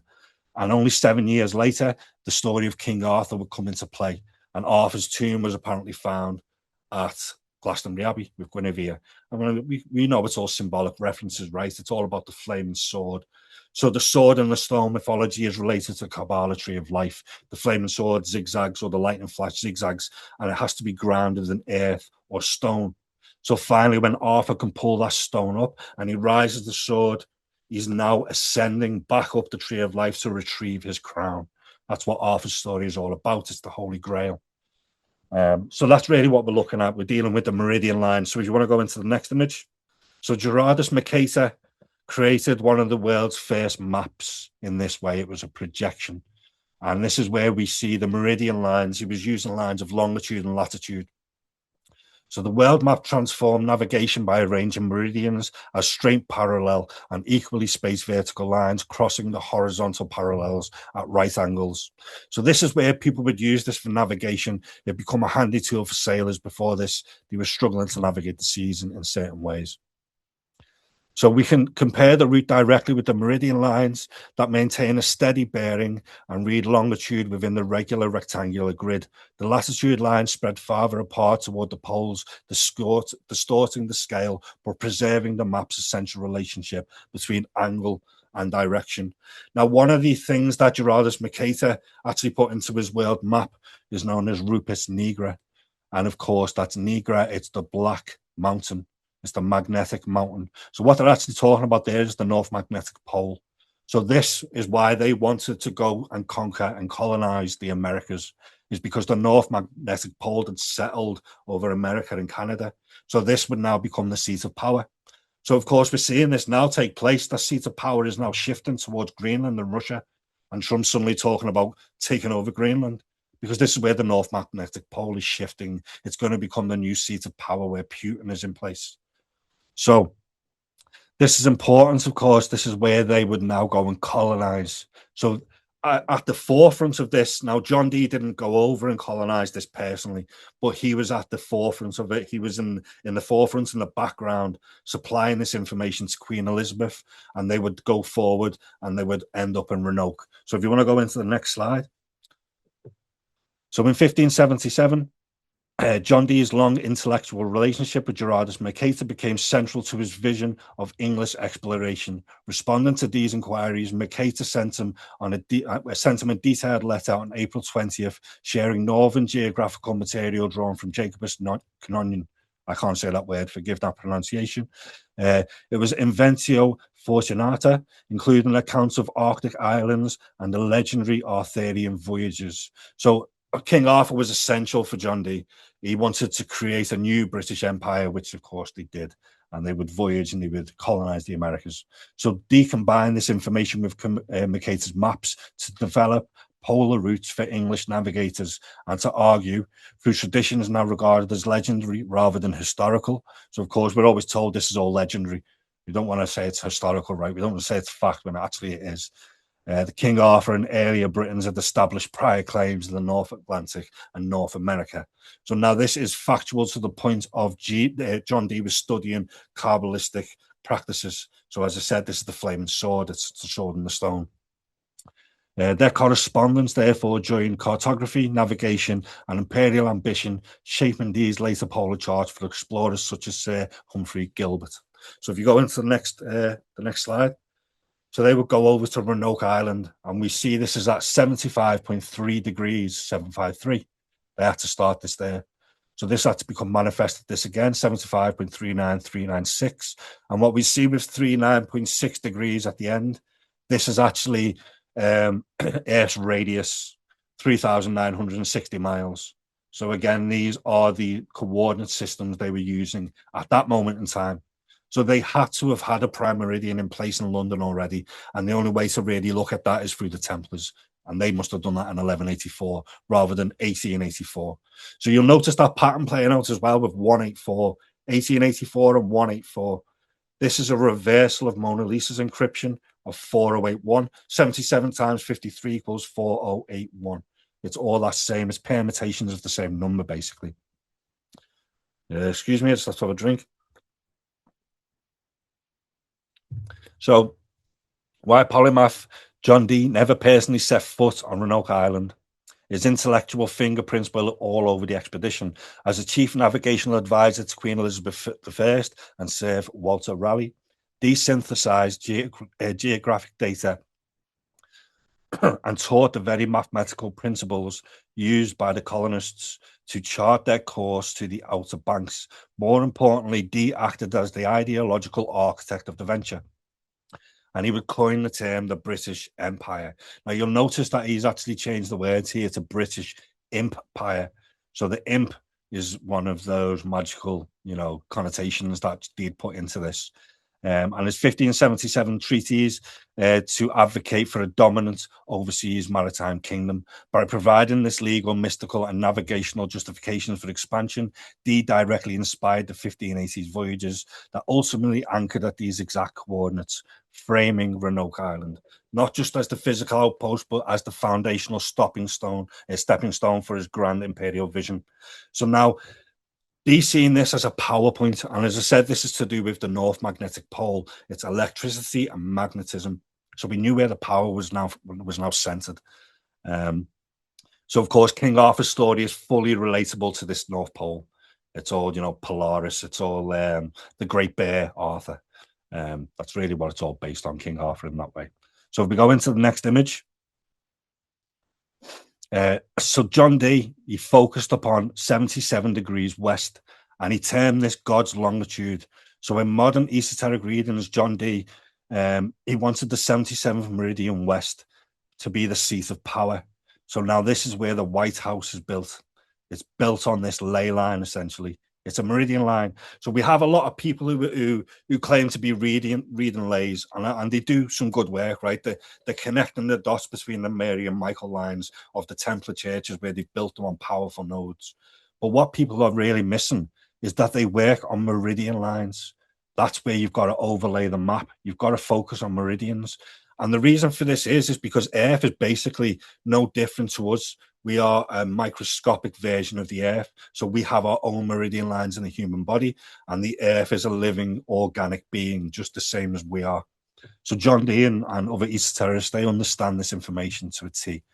Although the name was coined by later researchers rather than appearing in the surviving notes as such, this is where he wanted to attempt to create his new calendar. So John Dee was actually against the Gregorian calendar coming in, so he created his own for Queen Elizabeth. It just never stood in place. And what he was basing it on, he was creating a 33-year calendar, and it was based on the life and death of Jesus Christ. So that's essentially what he was doing. He wanted to create this new calendar, and he based it on the vernal equinox at March 21st. And this revealing the privileged longitude running through the eastern United States and Washington, D.C. So this is why Washington, D.C. is now based on this 77th degree longitude. So as we know as well from reading the Mona Lisa is 77 centimeters in height. And number 7 is one of the most basic numbers in Hermeticism. It gives us the 7 Hermetic principles, starting with mentalism. So in the second principle then is correspondence. And that's essentially what we're doing. We're corresponding all this information. So they were using words that sounded alike. They were almost poetic to a point. And they would put this through William Shakespeare, through his poetry and everything else. So this is all correspondence that we're dealing with. And it's all mentalism. So within this tradition, the 77th degree becomes a sanctified axis where divine time, geography, and political power are believed to meet. So this is why the Oval Office is sat upon this God's longitude. And it was John Dee's PowerPoint. It was the most important meridian line in all of his research. So that's why we have now the priest or the president of the United States, who was coincidentally shot or apparently shot on John Dee's birthday in Meridian, of course. So it's a big play. it's a world stage event coming forward. So you can only laugh at these things. I can see you laughing there, Venice, and that's all you can do, right? Is when you start to see it, you can't unsee this. It is so obvious. It becomes blindingly obvious. So we go into the next slide. So the Pentagon now. This was also on focused around John Dee's coding. So Flight 77 apparently struck the Pentagon building on the 577th minute of the day. So as we remember, John Dee and Mercator, they were sending messages to each other in 1577. So again, they've got to use this. Now the Pentagon is a magical symbol, right? It's the pentagram. It's the earthly elements along with ether and the spiritual essence of it. So the Pentagon rises 77 feet. It's a 77-foot tall building, and it's on the 77th degree west. It's on John Dee's longitude. It's on his meridian line. So this forms a striking cluster around the number 77. Some esoteric interpretations connect this meridian line with John Dee's so-called God's longitude. But of course, no official evidence can be placed upon this. It's numerical correspondence, but it becomes so obvious what's been done. It becomes very obvious. And as I said, pay attention to the number 184. 1884 is when the prime meridian was created. And I say it was really in 1184. And there was 184 victims apparently at the Pentagon on that day. So again, it's all the same process. It's all the same numbers. It has to be this way for it to take form. So the Pentagon was ultimately, it was one of the more important events. So the Pentagon, it's given us 77 feet, but what it actually is 77 feet, 3.5 inches. So now that is Mona Lisa's exact dimensions, 77 times 53. It's exactly the same. And we see that 77.35 inches played out with Pope Francis last year when he died at 7:35 a.m. So we start connecting all these dots back to the future with all the clocks at 7:53 a.m., Rome's foundation date, how the Gherardinis or the Germanicus or the D's or the Gherardini or the Geraldines with JFK. It's all the same. It's all the same code and coming into manifestation, so to speak. So we go into the next image. So flight 77, it was in the air for 57 minutes. So now there's something I've got to put this right. And I always say there's nothing wrong with making mistakes as long as you can admit them. So I've made a mistake on this and I blindly followed other people's research. So a lot of people say that the flight 77 was in the air for 77 minutes, and that is actually incorrect. The flight was in the air for 57 minutes. Now, this is the number that represents something very, very important. So in 1577, John Dee was developing his geographical vision, corresponding with Gerardus Mercator and the Northern World centuries later. So Flight 77 struck the Pentagon at 9:37 a.m., the 577th minute of the day, and placing the number 577 within the year 1577. A further 57-minute interval appears between the flight's approximate handover between the Indianapolis Center at 8:40 a.m. and 9:37. So if we go into the next slide, we get to see why number 57 is so important. It's because it is the English gematria value for abracadabra. It's the English gematria value for magician and moon. So moon is where all our measurements come from. So American Airlines was in the air for 57 minutes. So it's all a magical process taking place. So abracadabra, as we said, it's a creative process. It's I create as I speak. So this is something that I kind of teach using the chakra system and the Kabbalah tree of life. And my followers and the people I work with one-to-one will know this in particular. So now I start with the crown. So this is where the divine spark takes place. So using the crown, we have to get this idea. It's a bright spark. We get this idea. And then we've got to envision this idea. So we start bringing this down to the third eye. And now we've got to view this as clearly as we possibly can for this to become manifest later in time. So you start painting an artistic perspective. So this is how Da Vinci becomes the artisan, the great architect. And this is how you become the great architect as well. Use the third eye and you paint the picture in your mind. Now you move down to the throat. You create as you speak. So you start telling people about this idea that you've got and you start trying to bring it into physical manifestation. So from that point, then we're working down the chakra nodes or the Kabbalah tree of life, zigzagging down the nodes. And then the next one down is the heart space. So this means you've got to have real, pure potential and pure intent. It's got to come from the heart. This is how you manifest it directly. If it comes from the heart, you will not go wrong. Because, well, some people are bad. Some people like to do bad stuff in the world. But we can counteract that with goodness. We can counteract that from the heart space. So then moving down, then we go into the solar plexus, which is basically the alchemical furnace. It's where we start burning that idea up. This is alchemy, and this is how we project it downwards. And then, of course, we go down into the lower chakra of the sacrum and the root chakra. So these are grounding that energy into matter. So this is when we have to start bringing it into physical form. We have to do the groundwork. We have to become George and become the ground worker. Start doing the agricultural work and doing the hard work for everything to come back into abundance later in time. So this is essentially how it works. This is how it comes down the tree of life. So when you ground that energy, you've got to learn to bring it back up. It's descension and ascension. It goes both ways. It's a continuous flow of energy. Energy doesn't die. It's not created and it doesn't die.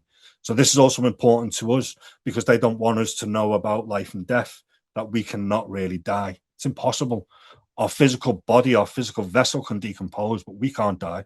Our spark can't die. It can become trapped and it can take another form in this material realm, but it cannot die. So don't be scared of death. Have no fear whatsoever for that type of stuff, right? Live your life the best you can. So if we go into the next slide. So this is a good one for us to look at, Ozzy Osbourne.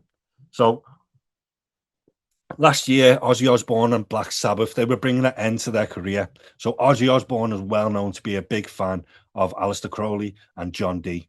In fact, he's got a song on his album called Mr. Crowley. He was such a big fan of them. So they brought their legacy to an end after 57 years. So he knows abracadabra, he understands gematria because he studied this information just like I have, right? Just like anyone can if they dig in deeper. So their concert took place, their final concert, which is called Back to the Beginning. So they were taken back to Negredo, taking it back to Premateria. And it took place on the 5th of July, which is the 5th of the 7th. And now this took place 5 years, 7 months after coronavirus was first announced. So they were doing this all while Ozzy Osbourne was sat on a bat throne. So, of course, this is where coronavirus would begin, apparently, was with a bat. So now I knew this was always about Leonardo da Vinci because Leonardo da Vinci's flying machine is based on the wings of a bat. And this is why the creators of Batman based their character on Leonardo's flying machine. They were big fans of Leonardo da Vinci. So Batman is entirely based on Leonardo as well. And we also see this in other programs such as Teenage Mutant Ninja Turtles, and all the turtles are named after Renaissance characters, Leonardo being the leader of them all. So, you know, this is all put out there. And this is because they're artists, basically, the comic book artists. So they're artisans themselves. They appreciate Leonardo as the great architect or the great artisan. But not because he's a real character, because he was, you know, he was created. He's the face of the Platonic Academy in this way. So this is where the origin of the bat story really comes from. And they focused on this completely. So Ozzy Osbourne and Black Sabbath, it's important to understand as well that Black Sabbath, they were originally known as Earth. That was the original name for the band. It's Earth. So it's spirit and matter. It's always the same. It has to be this way. As I've said this many times over, it is a magical recipe. It all has to be done the same way. And they had a great career, Black Sabbath, right? Ozzy knew how to manifest quite clearly. He knew how to manifest all his dreams and his desires using true will at the core of it all. So if we go into the next image. So Liber Oz is represented by number 77. So on the right-hand side, we've got Liber 777, which is Crowley's Kabbalistic vision. And what you can see here is you've got two pillars either side of this book cover. They represent those two Johns in Masonry. And above that, you've got the winged disc or the great eagle of St. John flying, spreading his wings, you know. St. John, the evangelist, for example, he has two aspects. One is the scorpion and one is the eagle. One represents the transmutation into the eagle, which is the scorpion. Now, I actually think, I know a lot of people, when they study Glastonbury and Glastonbury Tor, when they look at Glastonbury Tor from bird's eye view, I actually think it's in the shape of a scorpion myself. That's my personal perspective of it. I actually think it's all based on St. John the Divine and the Evangelist. That's my personal view, but that's a different subject. Can't go into that today. So what we've got essentially here, we've got 777 sat in between the pillars on this right-hand side image. Now 777 represents the monad. It represents oneness, balance. So this is the exact image of the Mona Lisa, basically sat between the two pillars. Crowley's put it on his book cover. Now, another one of his Libers is book 77, and it represents true will. So number 77 represents true will in this way. So it represents William, represents Shakespeare, represents that central pillar, the axis. So it represents an axis mundi as well. So in Norse mythology, Odin's spear acts as the earth's axis mundi. That's what it is. So it's the spear, right? It's the lance, the holy lance. So in Crowley's system, Oz is not calculated as 77 through ordinary gematria. Instead, he deliberately issued Liber Oz as Liber LXXV11 using Roman numerals. It's known as Book 77. So this is where Ozzy Osbourne comes into play. He really understood Crowley's information. His real name is John Michael Osborne. So the single-page text condenses thematic liberty into a direct statement of the individual right to live by true will. So we all have this right to live by our true will. And Crowley appreciated this and respected this, whether the practitioner was doing negative, evil things or whether they were doing good in the world. It was that personal true will for that individual. So we just have to accept the good with the bad and try and find a balance, bring order from it, right? So we work from the heart. We work with good, true will, right, Venice? We're trying to help people and trying to expand this information. And we haven't got everything right. Nobody does. So as I said to you yesterday, if we make mistakes, we appreciate it when someone pulls us up and corrects us, because we're not going to have everything right, especially somebody like me who's still learning, genuinely learning every single day. If you want to pull me up and say, you've got this wrong, Jaime, you need to fix this, and that helps me learn more, then that is so appreciated and so respected. So this is a true will. This is me working through my true will. And all the people that are watching this today are basically allowing me to live my dream. This is a dream to be able to be of service to these people. And that's mainly because I didn't do good enough in my past time before the age of 33. I didn't do good enough. I know I didn't. So now I want to be a service to others, and I want to help teach this stuff. So Liber 777, then it applies the same Kabbalistic method on a far larger scale, arranging gods, planets, and Hebrew letters, colors, and magical symbols into tables of correspondence. Read together, 77 becomes a concentrated declaration of will, while 777 becomes the expanded symbolic map through which that will is interpreted. So this is, again, the 777 represents that flaming sword zigzagging down the tree of life, down the central pillar especially. So if we go into the next image, I think we've got one of this. Oh no, this is another one. So Slipknot, I'll put this in because this is important now. There's the band Slipknot, they released an album called All Hope Is Gone. Now, I've only included this just to prove the gematria value of abrahadabra. Abrahadabra equals 57 in the English ordinal cipher. Now, the drummer of Slipknot is married to Ozzy Osbourne's daughter, Kelly. So they're all in the same family, they're interconnected, and they study this information, you know. So Ozzy would have obviously passed down anything that he's got to his children, right? So they study this, they know this. So the second track on All Hope Is Gone is titled Gematria, the Killing Name, and the album has a running time of 57 minutes, 57 seconds. Abrahadabra, abrahadabra. It's the word of double power. So that's exactly what it is. Abrahadabra 7 times equals 777 in Jewish gematria as well. So it's all fixed upon these gematria values. And Crowley really studied gematria. And again, because he understood the frequencies of our words. So in gematria, basically, these numbers are frequencies contained within physical matter. You can take this all the way down to a microscopic level of string theory. Basically, when you give that string vibration, it takes physical form. It takes physical 3D form. So they understand that our words are creating. So if we go into the next image. Now, this is about the United Kingdom rally. Now, this took place only this year. This took place 39 days before the earthquake took place in Venezuela. So now on the United Kingdom rally, everyone was marching through London with the England flag, with St. George's Cross. And of course, St. George is Shakespeare's birthday and the birthday of Leonardo da Vinci in the old Julian calendar. So on May 16th, then, the sunrise in London took place at 5:07 a.m. The azimuth at sunrise was 57 degrees east-northeast. The sun then passed the meridian again, we've got to pay attention to that meridian as it reaches arcs over the sky, took place at 12:57 p.m. and the sun passed the midday meridian at 57.7 degrees. So of course that kind of seals it in a way that most people won't really, they can't deny that, right? They can't deny what it is. But now what is important to this is to understand what they were using. They were using the England flag. Now, essentially, these people are marching through London because they're against Islam. And what they're doing is they're talking about Christianity. Most of these people that are talking about that don't go to church and have never been to church in their life. So regardless of that, they're still marching with this Christian flag. But now what they're actually marching with is John Dee's watchtowers. The St. George's Cross forms John Dee's watchtowers, the cardinal points. So we know this was taking place because this became manifest through Ozzy Osbourne. So that back to the beginning, constant took place in Birmingham. Birmingham is at 52 degrees, which is the value for earth in English ordinal. So, of course, Black Sabbath were known as earth. So this is where the United Kingdom rally and the Raise Your Flags campaign began. It began in Birmingham at that moment in time, around the same time as Ozzy's concert was taking place. So it all had to become manifest, and it did this year. And it become manifest through those numbers. As Ozzy Osbourne has clearly shown with the number 57, it become manifest through this rally. So this took place 39 days before the twin earthquakes that took place 39 seconds apart. 309 years after the Grand Lodge was founded. So what they were essentially doing is marching upon one of the most powerful layers on Earth. And all that energy was going through the nodes of Earth, and it's created an earthquake, right? It's come to manifestation. So we've created this ourselves.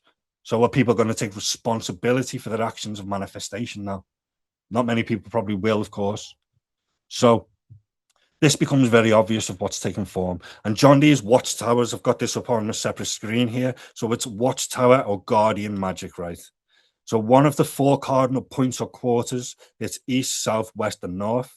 And this is represented by the archangels then as well, Uriel, Raphael, Michael, and Gabriel. And it's represented by the natural elements, earth, air, fire, water. So we also applied the stars such as Fomalhaut, Aldebaran, Regulus, and Antares to this. And John Dee created this entire map, basically. And he would stand at the center of this cardinal points as the practitioner, and he would draw the energies in from all the directions. And this is how a practitioner works and tries to manifest their reality. So now can you imagine what people are doing with this symbol when they're marching with so much energy? And I'm not saying that for them, they're doing what's right? They truly believe that we're being invaded and our country's being taken over. But of course, they're also quoting the Knights Templar. And what they don't understand is the Templars were murdered because they had converted to Islam. So that's a little bit of a back and forth. They'd actually converted to Islam. So when they were apparently being burnt at the stake, they were crying out Baphomet. And Baphomet in French is another word for Muhammad. They were crying Muhammad's name when they were burnt at the stake. So now this is a complete manipulation because the people who are marching on the streets don't know this, of course. They haven't dug into it deep enough to know. So they're there with pure intention. They think they're doing right. So we can't even blame them for what they're doing. We've got to try and work with them and try and teach it. I try and teach this all the time and try and put myself out there in this way that people can see what they're manifesting themselves. So all this energy then, all this built-up energy that people are giving out because they are so passionate about it, they do care about their children's futures and they do believe they're doing right. This becomes manifest and it creates earthquakes. It creates all these elemental disasters all over the world, whether it's tornadoes and hurricanes or anything else. It's all elemental magic. It's all using those elements. And it's a divine emanation that comes down from the highest divine spark. So this is how practitioners are working. So some of the most important numbers. Just before you start, darling, that's just mind-blowing. Like, first of all, it's kind of like a chain link of circumstances that have eventuated from like what John Dee studied through Ozzy. Like, it's like, it seems like I'm not even sure if the people are doing the magic or if the magic is doing the people at this point. Oh, yeah. It's phenomenal. Yeah, I understand what you mean. But as I said, like people like Ozzy Osbourne, they know this. They know this as well as I know this. So if I can study this information on my level, I mean, I don't have millions of pounds to buy some of the most important books in history. I don't have that money to do that. They do. They've understood this information. So if I can read this, they can read this. So they definitely understand it. Whether they're responsible for it is another thing altogether, because as I said, we're looking at archons of this reality, people who are trying to architect reality and shape and form it. But if I can do it, they can do it, that's for sure. It's crazy, darling. It's really, really crazy. All right, we'll go back to it. Sorry, my love. I just had to. Yeah, no problem. I'm just blown away. All right, here we go. So in Crowley's creative numbers, then some of the most important numbers to Crowley was 93, 418, 777. So as I said earlier on with 184, it's just a permutation, 4081, 418. It's all a permutation of that same number. And we've seen how number 93 was manifest with Flight 93 or the 93 meter tall spire of Notre Dame. And George Floyd's murder took place at 93 degrees west. So, this number comes manifest in all these events. So in Crowley's work, numbers operated as a creative language. And John Dee said the exact same thing. It was a primordial language, an Adamic language. So this was a resonant, it's abracadabra. So he knew that all these words and all this language has a resonant feature to it. And this is where William Shakespeare would be responsible for a lot of the English language today, right? So you can imagine if these are hermeticists, what have they put into our language? We don't even know what we're creating half the time. By using these words, do we truly understand? So, this is where it comes back to the saying, if you've got nothing nice to say, then don't say nothing. Keep your mouth shut. You know, let your words vibrate positively, do good in the world, right? So, you know, we all let our passions override us sometimes and things come out that we don't want to say. We've got to be more careful and take more responsibility for it. So the number 93, or Liber 93, was associated with the fountain of Hyacinth. It turned discipline and self-observation into a magical record, while 93 also expressed thelema, which is will, it's William. So it's William Shakespeare. Crowley's understood Shakespeare's encryption for sure. Also represents agape. So these are the numbers that represent 93, 93. This is how Thelemites greet each other. And it is based on love. You know, it is based on love. So people can argue with Crowley's work as much as they want. But the fundamental structure of it is based on love and care for humanity. And he respected people's true will, whether that was good or bad. So Liber 418, then, this is relevant to the vision and the voice. And Crowley wrote this over the periods of April 8th, 9th, and 10th at the Great Pyramid of Giza. So this is where he wrote this. So he framed the visionary experience through the formula of abracadabra, which we've seen how important that is. And then Liber 77 is the organized letters, gods, colors, and symbols, which take place into Kabbalistic correspondences. Together, they help Crowley order experience and connect symbols and shape new ritual and literary forms. So he was using this to basically form and shape reality. Now, one reason I actually understood this as applied to the Mona Lisa is because of a music video, and it was involving Jay-Z and Beyonce, right?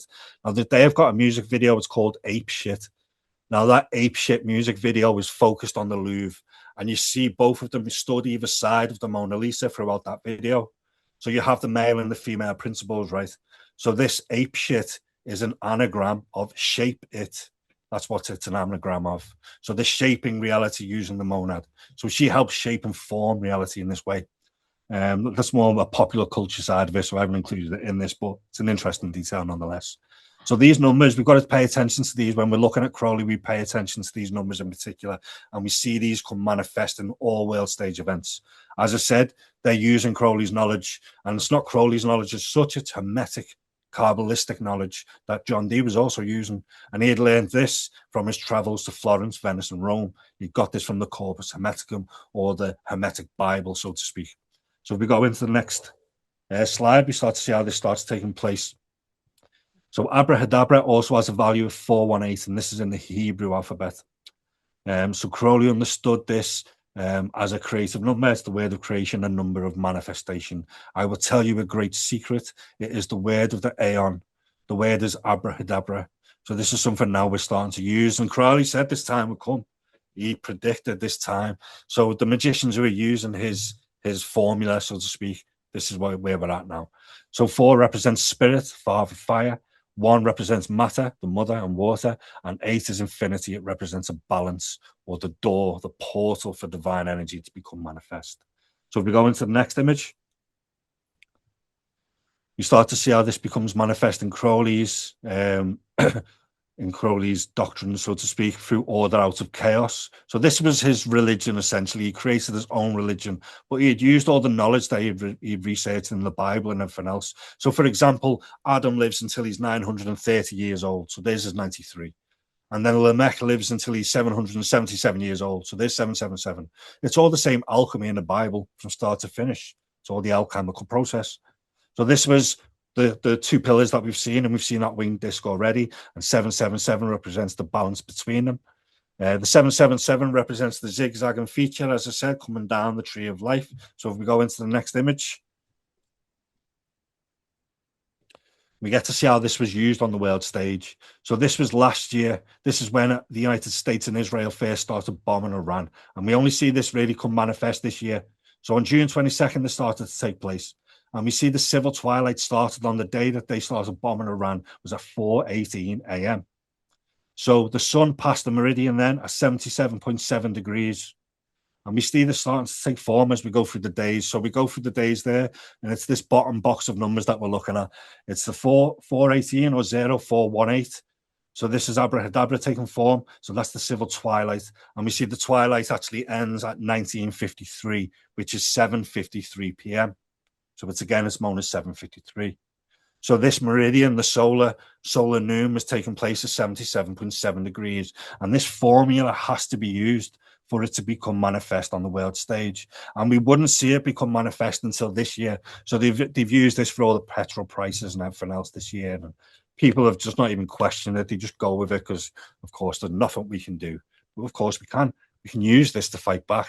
We can use this to manifest a better future. And especially if we teach this to our children, because it's our children that they're trying to get to, because they know our children will create the same future that we are creating now. And we have to take responsibility for how we're living now, for the chaos in the world. We're creating it ourselves. But it's because our minds have been manipulated, that innocent mind, our childlike mind when we were younger as well. So now we have to protect our children from this. So 418, it's the number of creation. It's the number of magic. It's the same number, but different paths. It's creation, magic, it's unity, goes beyond politics and into pattern. So it's time, language, and the numbers reveal what politics conceal. So if we go into the next image, then we start to see how this becomes manifest in certain world stage events. So Shakespeare's encryption, it includes his Hermetic twin children. He had twin children, Judith and Hamlet. Now, they were born or baptized, let's say, because they're never given birth dates. They're always given baptism dates because this is a Masonic encryption. So at the core of it is St. John the Baptist. So they're being baptized just like Shakespeare is.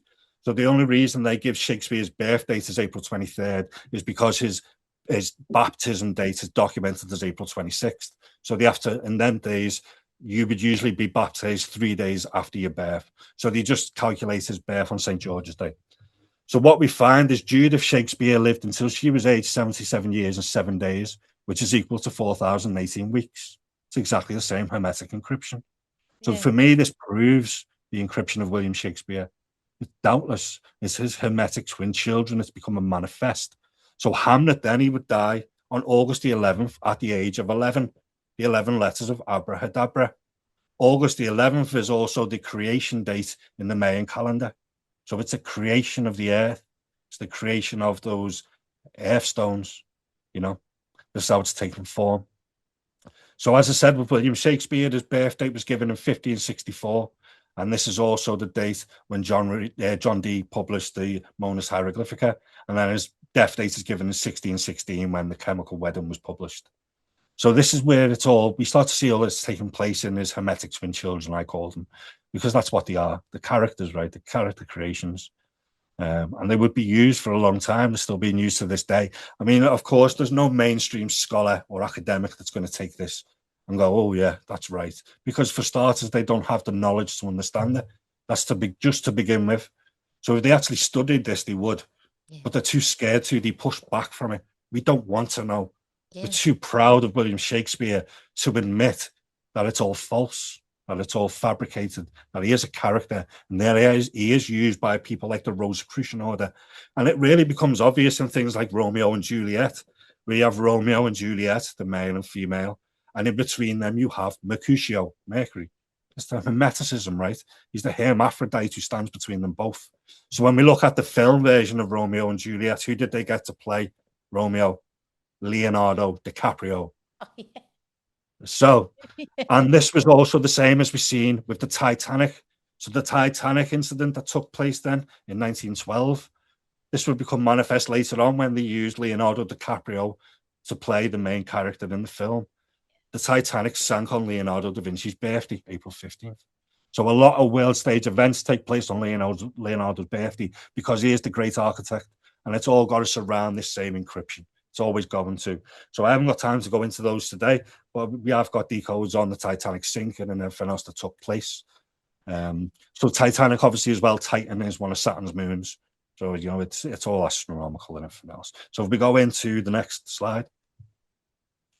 So now this was a big one. All the world's a stage. The first male to receive the vaccine was known as William Shakespeare. His name was William Bill Shakespeare, and he received his vaccine on 8th of December 2020 because all the world is a stage. Now, he was actually the second person after Margaret Keenan, but he was the first man to receive the jab. Now, the jab is also another word for the spear because you jab with the spear. It's William Shakespeare. So they've been manifesting this onto the world stage. So if that didn't give people an alarm going off in their minds to think, holy shit, what is going on here? William Shakespeare is receiving the vaccine. All the world's a stage. You know, it's become so obvious of what's being done. So as I said, Shakespeare and Da Vinci's encryption are identical. They're one and the same. So it's not like that they're any different in any form. They're really not. As I said, with the Gherardini, it means spear bearer. So they're the exact same encryptions. Darling, did people, when they saw Shakespeare getting the first injection, was there any sense of they're having a laugh, or was there any like sense among the people? Because that was a very British thing, I'm thinking. So it didn't enter Oh my yeah, yeah. consciousness. But like people in Britain, were they like, are they kidding me with this? Like, was there any reaction to it at all, or was it just all So normal? people that I know personally, because they're on the same wavelength with me, they resonate on this information. Of course, they did. They'd seen it for what it was. They seen the obvious side of it. But your regular person, no, of course not, because they don't see it. They Yeah. don't see these symbols and these signs taking form around them. They just think, oh, it's a bit of a coincidence, that, isn't it? Kind of thing, That's But it's like, coincidental. so that's on the nose, that one. You know what I mean? Yeah, That's yeah. pretty I on the mean, when I nose. started my journey, the people on my page understand my journey, so they know where I come from. I was arrested over a comet atlas is what I was arrested over. So I went through this stage of psychosis. My awakening was all revolving around this stage of psychosis in a way. But I was deeply connected to this comet. So I was out one night and I noticed this star in the sky. It was the brightest star I've ever seen. It was holding itself up against the moon. It was so bright. And I put focus on this comet atlas for some reason. I don't know. I just felt a connection to it. Now I was thinking, why are they shutting the world down? Why are they locking the entire world down? This has never happened before. There's got to be more to it. So my mind was running wild. And at that time, I was in such a low place that it was all fear. So I was scared that something big was going to happen. Are we going to get hit by a comet? Are we going to, all these crazy thoughts going through my mind? So that's where my mind was at that time. And of course, it didn't become manifest, but something important did become manifest. Now, my arrest date was on March 22nd, 2020. This was the day that lockdown began in the United Kingdom on the eve. So I was arrested on that same day, on the very same day it was locked down. But another thing is the Comet Atlas, it started to disintegrate. It broke into pieces on that exact same day as well, on the day I was arrested. And I'd been focused on this for about 2 months prior to that date.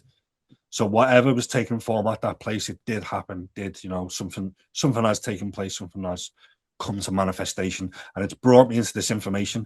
And at that time, I was a conduit for this information, but everything about me was based on Leonardo da Vinci. Yeah. I knew it was all Da Vinci. I knew it was like a Da Vinci code playing out. And I didn't have all this information at the time. It's taken me 6 years to get it all and bring it all together as one. So I didn't quite understand it myself. So, of course, I was trying to give this to my family and friends because I was scared for them. I didn't want them to take jabs or anything else, like so many people watching. We wanted to protect our loved ones. Exactly. But, of course, I was in a place of psychosis. So I was throwing all this information at them and they were just getting scared. They were just like, whoa, we've never seen you act like this Well, they were before. What is already happening? in fear already, and then this probably didn't help, right? Like the Yeah, fear was, exactly. Yeah. And this is where I say we can't push this onto people because we put them off. They just push back. They don't want to know then. And that's essentially what I did. And because I was in this stage of psychosis, my family and friends, they eventually rang the police on me. So I'm a twin as well. I've got a twin brother. So this is where I started to understand all these twin aspects was through my own journey. So they got really scared for what I was going to do. They thought I was either going to hurt myself or hurt someone that close to me, so, a family member or whatever else. Now, at the time, I was playing the blame game. I was blaming everybody else instead of looking in the mirror and taking responsibility. Now I look back and I completely understand why they did what they did. They had to do it. So I was arrested. I went into the police station. Well, actually, I went on the run that night. I was on the run from the police for over 12 hours. But in my hometown, it's my backyard. I knew the police was never going to catch me. I actually went and hid out somewhere known as locally as the Witch's Den. And it's right next to Phoenix Park, King Arthur's Walk, Camelot Close. So it was an entire process taking place for me. It was so symbolic.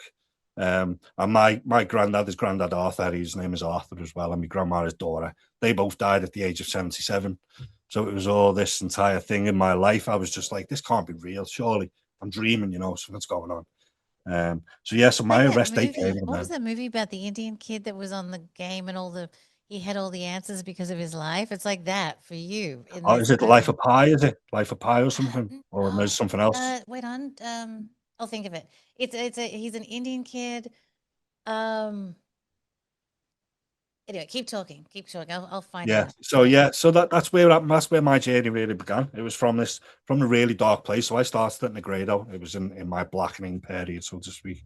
So I've got no problem sharing this. Because obviously all my family and friends know. They already Yes, know of it. I've got nothing course. to hide. It is what it is.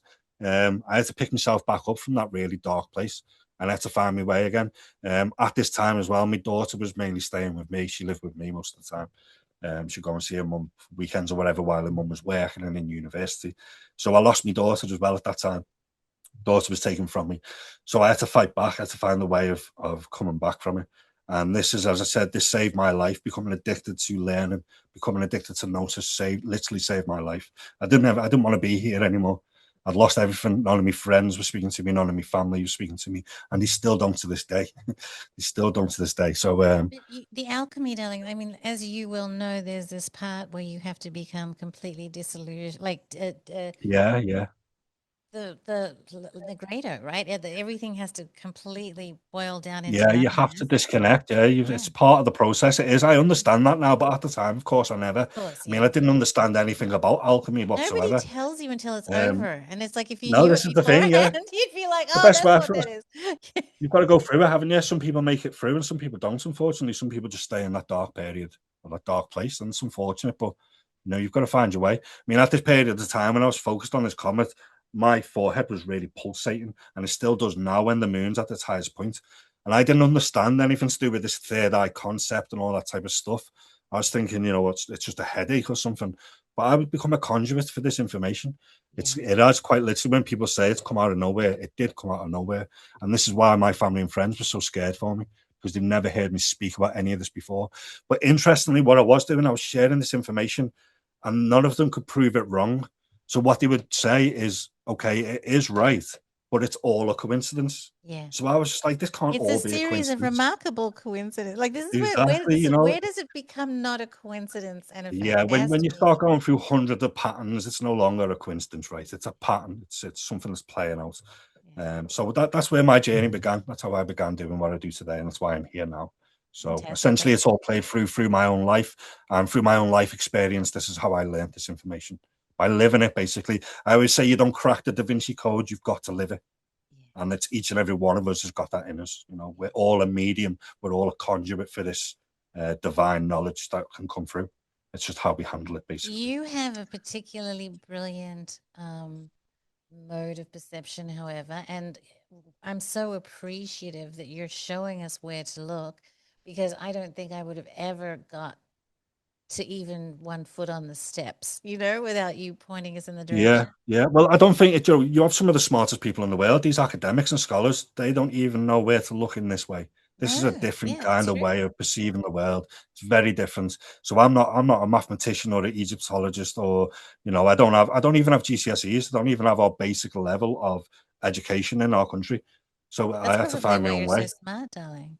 Yeah, that's what many people say that to me as well. Why you can actually see is because you haven't had that Yeah, indoctrination. I believe that probably is exactly. quite true.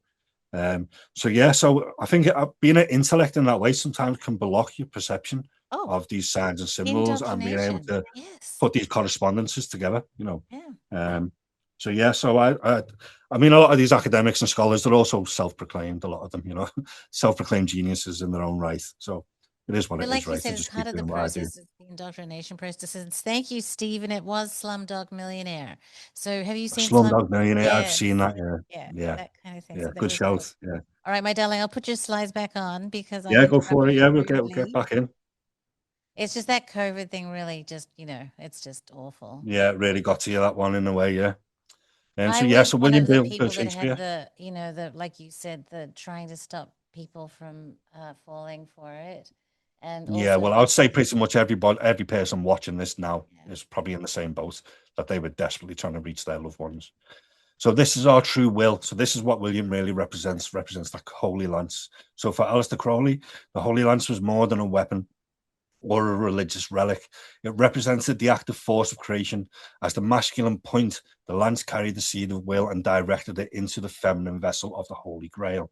So again, this is all about penetration. It's about manifestation. It's a creative process. So their union symbolized the meeting of opposites through which new life, consciousness, and reality in particular could be brought into being. So this is how it's brought into form. It's become a manifest. They have to use the elements. And we'll see this shortly in a few more slides where it comes down and emanates into reality, basically. So in this sense, the lance became an image of generative power. So as I said, that's what William Shakespeare represents as generative power, masculine generative power. This concentrated intention penetrating the receptive matrix of the mother or of matter. And Crowley's creation magic followed this same principle. The magician focuses the will like the point of a lance, planting the idea into the depths of consciousness. So this is what they're doing on the world stage. They're planting it into the depths of consciousness so it becomes manifest through us. We're the real magicians, right? We're the real conduits. We're the ones that are manifesting and projecting this reality through the way we perceive it. So the magician focuses the will, like the point of a lance, planting an idea into the depths of consciousness so that it may eventually take form within the physical world. And as I said, this is where you bring it from the crown, the spark, the idea, and bring it and you ground the idea using your true will. So to go forward that's then. one of the biggest, just before you do, this is one of the biggest ideas that I kind of came to have an understanding of it in a very intuitive mode. And it really came from looking at, I want to call the predictive programming of films and television. Yeah. And I realized that we are the creators. And so the reason that they inject these ideas into our subconscious through the films and the television and the media and the algorithms is because we're actually the ones that are creating this. And so it really puts it in once we wake up to it, quite a powerful position, really. Responsibility. It's a responsibility that we've got to take on our shoulders. Especially as the adults now and looking back, looking down on our children. I mean, we don't own this world, of course, we borrow it from our children. That's a key point to understand for everyone. And we're kind of destroying it right now, which is very, very unfortunate. But, we need to start taking more responsibility for our actions, for our words, for everything that we're doing. We are creating this in the physical world. So, and honestly, for what we're putting in, like if we don't watch their movies, if we don't watch their predictive programming, so there's also like a spiritual nutrition that we can be conscious of too, of just what are we going to accept into our minds. And the other thing I just want to mention here is that somebody who's a brilliant author, his name is Ingo Swann, he basically takes, when you were talking about words and the things that we say, he has an exploration in a book called The Secrets of Power. And he talks about how the word will itself has been diluted into meaning, it's something I want, right? And I love how you've described it here because this is much closer to the original intention and the magical definition of will. So well done there. Yeah. It's definitely true will and desire, they say, don't they? You can manifest your desires into reality. So so then another world stage event, of course, was the World Wars. So now this is a very important time. So when the World War began, Winston Churchill was 777 months of age. He was not Prime Minister of the United Kingdom at that time. He would take over a few months later, but he was in place and he was in charge. Now, Winston Churchill is well known to be one of the highest forms of Freemasons. In fact, he's got his own office at the Grand Lodge of Freemasonry in London. It's an office named in his honor. So now these world wars, you start to understand things when you look at it. For example, when you look at D-Day. So D-Day is John Dee's reference again. It would become manifest in that way. And we see this, something that I did forget to actually mention before, is with Donald Trump's cabinet, we have J.D. Vance. So again, we've got our John Dee reflection inside that alchemical cabinets of people. So this was all done. It was all done through propaganda, right? Propaganda was the main form, and that's what we're talking about with films and with TV and how they're planting seeds in the subconscious mind. So they were doing that on a mass scale during the war, except for people were so innocent back then. It was coming through newspapers and radio and everything else at that time. So this is where we start to really see the intelligence aspect or the intellect coming to life, is because what we're not taught in school, and these are facts that I'm going to share now, what we're not taught is that Adolf Hitler was an intelligence agent for the German National Party or the German army. So he was sent to infiltrate the Nazi party. That's what he was sent there for. And apparently he got so involved in it that he would become the leader, and he was seen by Eckhart as a messiah as such. But what he actually was an intelligence agent. He was trained in oratory. So he was one of the greatest speakers, if not the greatest speaker of all time. So second to him is Donald Trump, maybe. They know how to rally the people. They know how to get people behind them. Even if the cause is just horrific, they know how to get the people involved and get the support. So then, if that isn't coincidence enough, then that's one of the dictators in World War II, Adolf Hitler. Now, he was supposed to have fought in World War I as well, so he's got that involvement in both World Wars. But then another aspect of this, who created the Rome-Berlin Axis together, was Benito Mussolini. And Mussolini was working for MI5. He was part of the MI5 intelligence services. And the reason he worked for them, this is where you really start to see it now, is because he owned a newspaper company. So they put him in charge of propaganda. That's what Mussolini was involved with World War One. And the reason they did that is because the United Kingdom wanted Italy to stay in the war. They wanted to prolong the World War. They wanted it to carry on. So what they needed to do was they had to rally the Italian people, because essentially what could have happened is the Germans could have crossed the borders and so on and so forth and started really taking over. But what they were intelligent agents. So you've got MI5, you've got Mossad, you've got the German intelligence units, and you've got the CIA. And it's all based on intelligence, right? So we can see this really become manifest in the world wars. They were sharing that propaganda, and it come from intelligence units. So they were manipulating the mindset of the masses.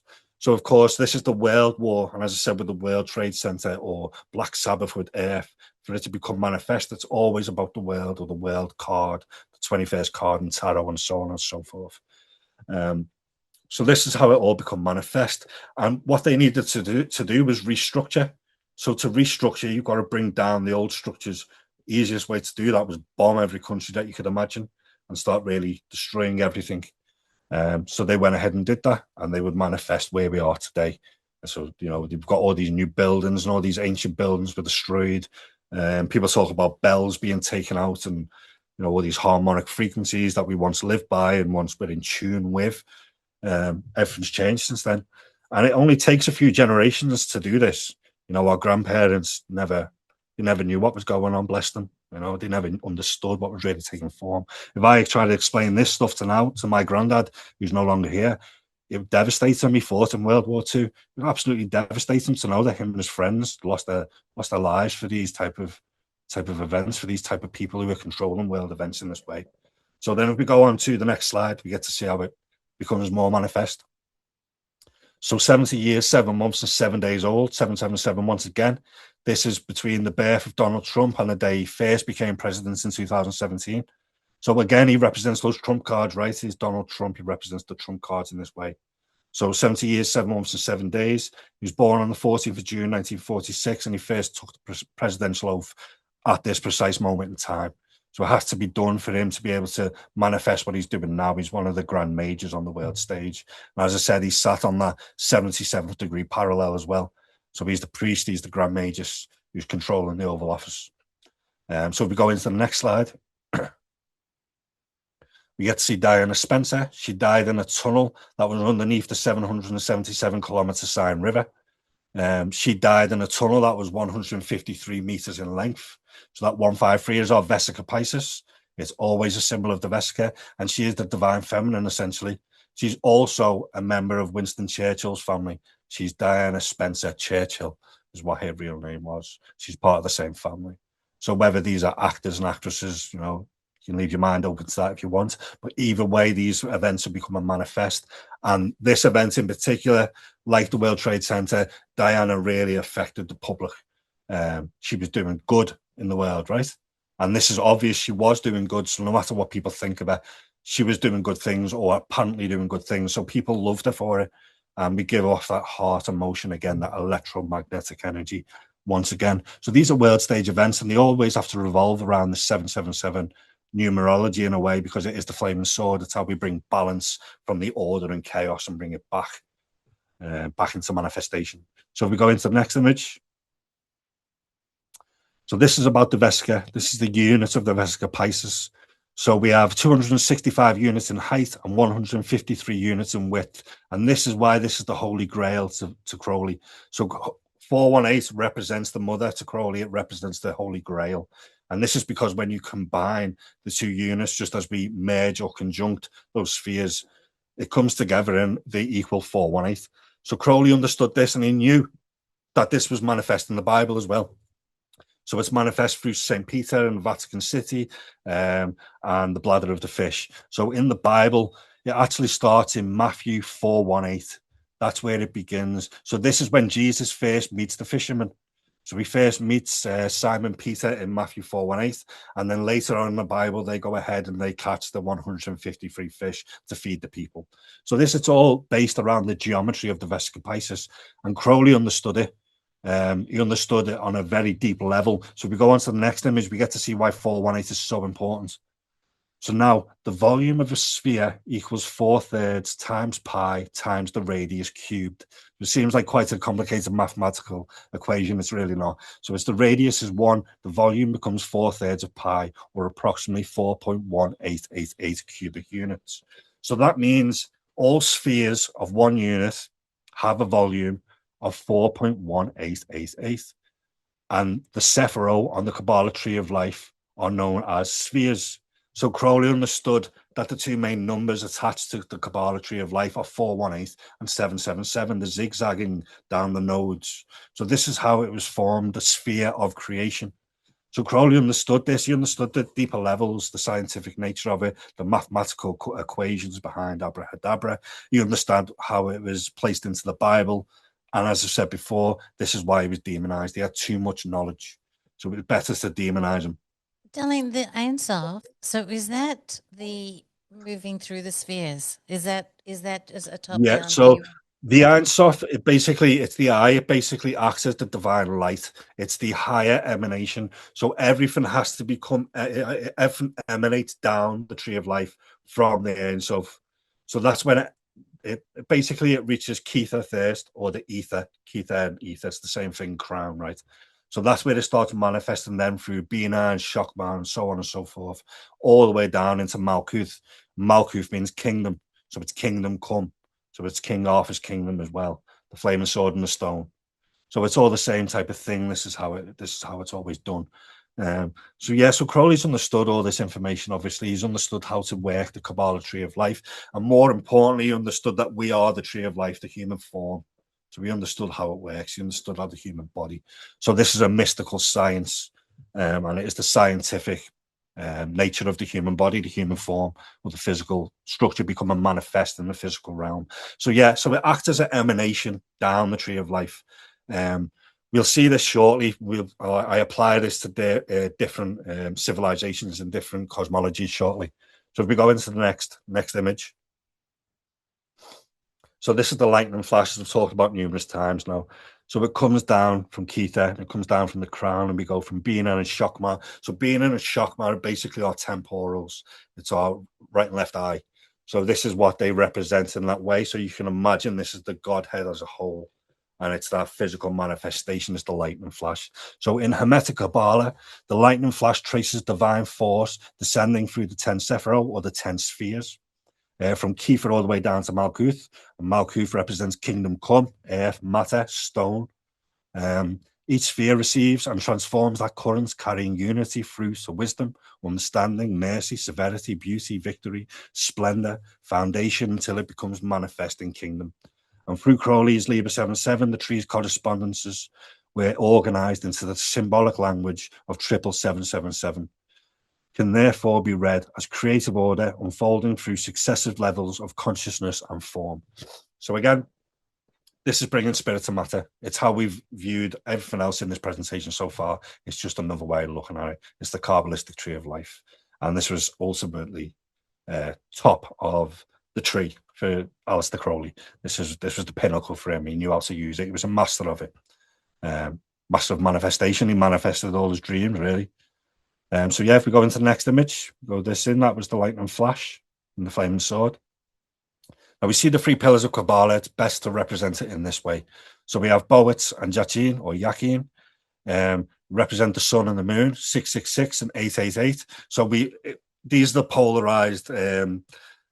polarized forces of Jesus and Lucifer, so to speak. So Jesus in Greek gematria is represented by number 888, and this is also Lisa as part of the Maro Lisa. So we can understand that differently as well if we look at the word Lisa and take the L off it. It's Isa, it's Isis, it's Jesus. It's Jesus' name, is the sun, the soul. He's illuminated. Whereas Mary is the moon, she's the more severe feminine nature. So that is all it represents. These are the polarized aspects of Lucifer and Jesus, the male and the female form. So 666 is Lucifer, 888 is Jesus, and that middle pillar is the great pillar. Were you going to say something? I was telling, it's like we all know about 666. It's just amazing how a little bit of the information slips out, but the whole lot doesn't. Oh yeah, this is it. Yeah, well, they focus on, of course, it's Satan, isn't it? But Satan is from Santani. It's the Santani Dharma. It means saint. Lucifer was a saint, right? That's all it is. It's light. It's a severe nature that's put onto it. So 666, really what it does represent is carbon man. It represents our physical form. It's carbon 12, 6 protons, 6 neutrons, 6 electrons. That's what it is, 666. This is why it says in the Bible, if you can understand it, you will understand that man is the beast. And this is why Crowley welcomed it, because he knew he was the beast. He knew he had the beast nature. He had animal nature. And this is really what it is. It's not evil. It's not satanic. People who are stuck in all that Satan stuff, they are literally stuck in it. They're seeing it all. They're seeing this evil veil has been took over, and they can't see past it. They're stuck on Satan, but it's nothing to do with it whatsoever. It's different polarities, and you've got to bring those polarities together to find balance and order.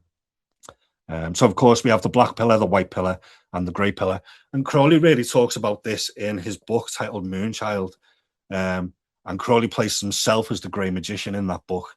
And it's two forces doing battle for this magical child that's been born. And he's talking about the pillars of Kabbalah. He's talking about this. He's talking about himself as the grey magician.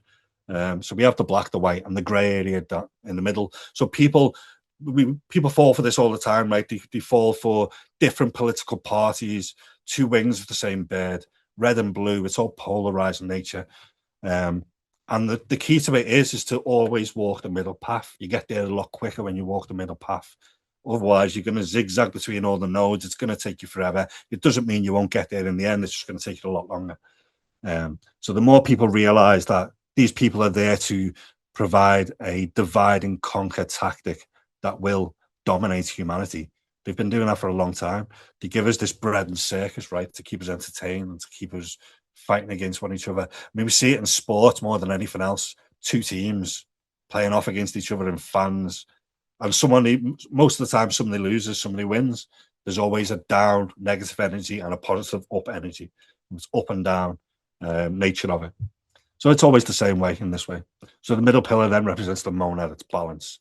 So we see this now. Again, we go back, and I said we will always go back to these events. So the one World Trade Center that did collapse, that people have always had a big, even people who don't understand this information, they still know that World Trade Center 7 should never have collapsed, right? Should never have collapsed on its own. But of course, it is number 7. It's the hermetic middle pillar between the north and the south. So it's the middle pillar had to come down as well if they were going to bring it all back into order. So this was actually leased to the Solomon brothers. So their name is Solomon, Temple of Solomon. That's who owned it. They were leased to them. So it's the Temple of Solomon being brought down. And you've got to bring the temple down to create the new temple, which is going to be the third temple that comes into reality, which is the third earth, the one world order that they're trying to bring into reality now through the New Jerusalem. So the original 7 World Trade Center was completed in 1987, and it was owned by Larry Silverstein. So Larry Silverstein, his name Silverstein means silver stone, Stein means stone. So we've seen this with Epstein as well. Jeffrey Epstein, when they brought it all in through his manifestations. And we know full well nothing's ever going to happen to Ghislaine Maxwell or anybody else that's connected to it, because it's all world stage events. It's all taking form. So nothing's ever going to happen, ever, to any of these people. They're never going to be convicted in any way, shape, or form. Not on a real level. They're never going to pay for these horrific crimes that are supposed to have happened. So silverstein was an important part of it, but the most important aspect of it is that it was leased to the Salomon brothers. So it's basically the Salomon building. It was Solomon's temple. And Solomon does mean Solomon, its exact translation to it. So September 11th, the opening of the year. This is actually the year when the Egyptian Coptic calendar celebrates their new year. So this is why it was mainly done in that way. So it is Nowruz, or one Thoth or Thoth. So this is all based around the Sirius, of course, the Sirius, the greater cycle of Sirius in their calendar. So this was the Coptic New Year, September 11th, 2001. So it's significant in the Coptic calendar because in most years, including 2001, it was one Thoth, or the Feast of Nowruz, and the opening of a new year. The Coptic calendar preserves the structure of Egypt's ancient 365-day civil calendar, 12 months of 30 days, followed by 5 and leap years and a 6. These additional days then create the full calendar of 365 days. Its first month continues the ancient month of Thoth, while the older Egyptian New Year, Wepet Rempet, was associated with renewal, the Nile's inundation of the heliacal rising of Sirius, or Sopdet. So I'll just say, just forgive my pronunciations. I'm a Scouser, so my pronunciations aren't always the best, but you get what it is, right? It's there. So this is the Sirius calendar, it's Sopdet. So this is why it was like a big celebration in a way. It was celebrating their roots, their ancient Egyptian roots. So on that date, in the South Tower, Sirius, the police dog, lost his life. So this is the dog star. Sirius is the dog star, right? One name, to heaven. So Sirius was being brought into reality in this form. So Port Authority Police K9 Sirius was a 4-year-old yellow Labrador. He was trained to detect explosives in the World Trade Center, and his handler, Dr. Lim, secured him in his kennel beneath the South Tower before going to help others. Sirius died when the tower collapsed, and his remains were recovered in 2002. This was carried from ground zero with a full honor guard, and his name creates a poignant celestial echo with Sirius, the brightest star in the night sky, and the dog star, Canis Major. So again, it's all very symbolic for a dog to have died in these Twin Tower events on the same date that the Egyptian calendar is celebrated, and the dog just happens to be named Sirius. Becomes very obvious, right? Or it does to us, at least, to the people that can actually see it or want to accept these answers.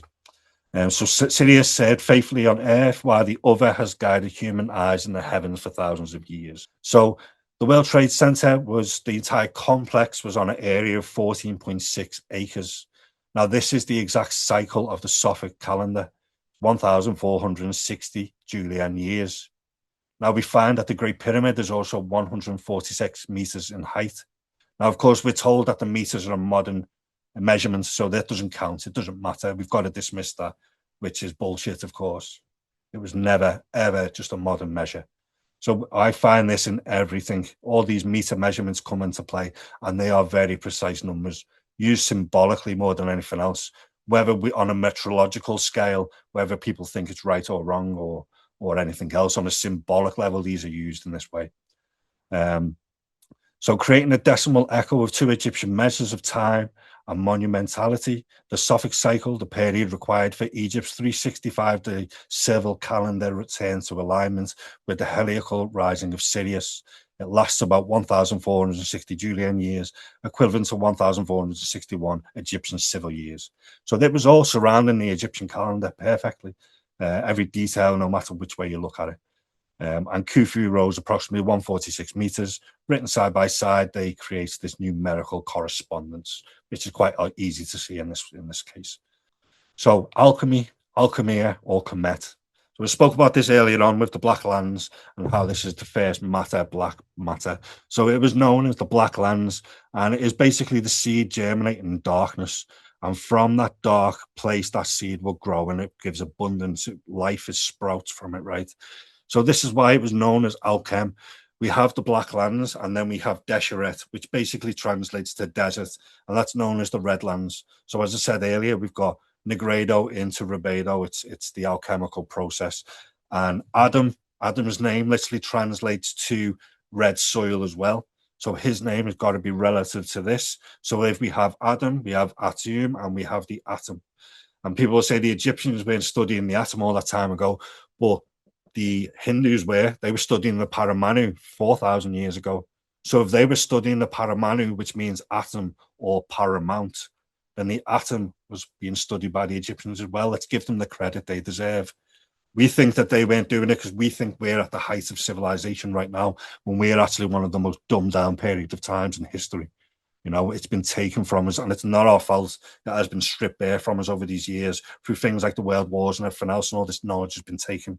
So it's not actually our fault. It's a manipulated period of time, but let's not mess about with it. Let's give credit to our ancestors for what they were really doing. So this is what basically the periodic table is based on. It's based on their alchemy, and it starts with hydrogen at the core of it. So the word alchemy comes to us through the Arabic alchemia. It means the alchemy, while some traditions connect its deeper roots with Kemet, meaning the Black Lands, the ancient name for Egypt. Although this particular etymology remains debated. So what matters symbolically is Kemet was the dark and fertile land renewed by the Nile, standing in contrast to the barren red earth of the surrounding desert or desert. As the river flooded, it laid down fine alluvial silt containing clay, minerals, and nutrients, which is basically the fundamental structure of organic matter, or black matter again, Black Lives Matter, as we went into earlier, turning darkness into the ground from which new life could emerge. And this is how the alchemist works. It's how I treated my process. I've emerged from that dark period. I've become that seed of life, basically, that's blossomed into a flower and then into a fully grown tree in order for me to be here now serving this. So the alchemist called this opening stage Negredo, or the blackening, in which the old form is broken down, dissolved, and returned to its original matter, so that something new may be born, like a seed hidden beneath the black soil. So this is basically the story of the first images, the creation story in ancient Egypt, and we have the primordial deities surrounding this feature. So we could take this all the way back to the beginning of the presentation, where we've seen the two Johns. So these two deities represent north and south, and in the center we've got the monad. And the monad here, we see the sun rising between the two mounds of creation. So this is what Mona represents. It's Mona. She's Mona, mounds, mountains, Marilyns, Monroes. It's a creative process. So when we're told in this creation story, Atum rises on the Benben stone, it's first matter. It's the first landscape, the first bit of landmass rising from the primordial chaotic waters. And we can see those waters being poured out here on the left and right. So this is what the atom represents. It's the first man. It's Adam. He's the first man rising from the earth, rising from the clay, from the soil, from the dirt, from the ground, soil. It's the same creative process that's been taking place from ancient Egypt and long before. It's all primordial energy. So the ancient Egyptian image depicts the first sunrise at the moment of creation. The circular mound represents the first land emerging from the primordial waters of noon, while the three solar discs show the sun rising through successive stages until it appears above the horizon. Around the mound, the 8 gods of the Ogdoad prepare the newly formed earth. So those 8 gods are actually 4 gods, but they're hermaphroditic. So they're hermaphrodites. So they've got the same name virtually. The names are all the same, but they're just male and female, the one side of the same coin, basically. So they're the 8 gods of the Ogdoad. They prepare the newly formed earth. So as I said, with alchemy, it's always got to be brought into matter for that form to take place and to become restructured. While the goddess of the north and the south pour out the waters surrounding it. Together, the scene expresses the birth of order, light, and material existence, and from the darkness, the formlessness of the primordial abyss. So we see on the left-hand side, we see Atum rising on this primordial mound. It's coming out the primordial waters. It's the first matter, first landmass taking form. So in the book of Genesis, God creates the heavens and the earth before culminating on a 6th day with the creation of humanity. And this is all the same story: Adam, Atum, Atom, and Paramanu, earth, ground, and soil. It's all the creation process, and it's all Genesis. And this is partly one of the reasons why the letter G is at the center of the Freemason symbol. It's Genesis, geometry, creation. It's all coming through the same creative process.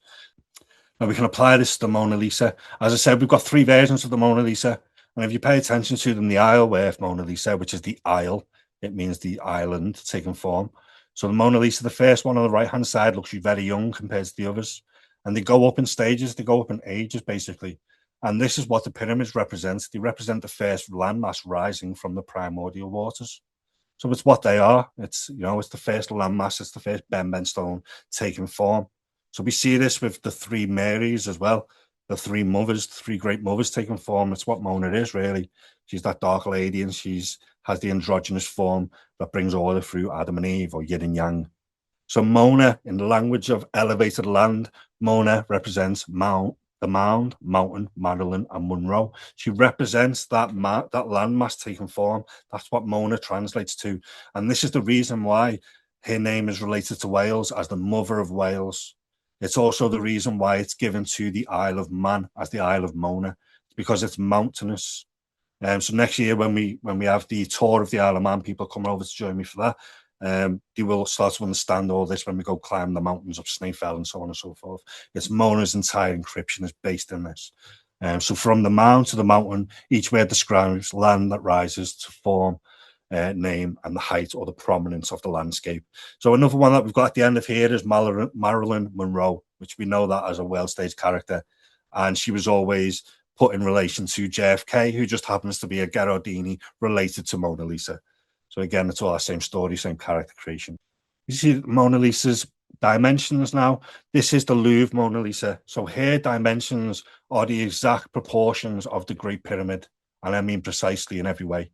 So we have 77 centimeters times 53 centimeters, and that gives the area, the painting area of 4,081 centimeters.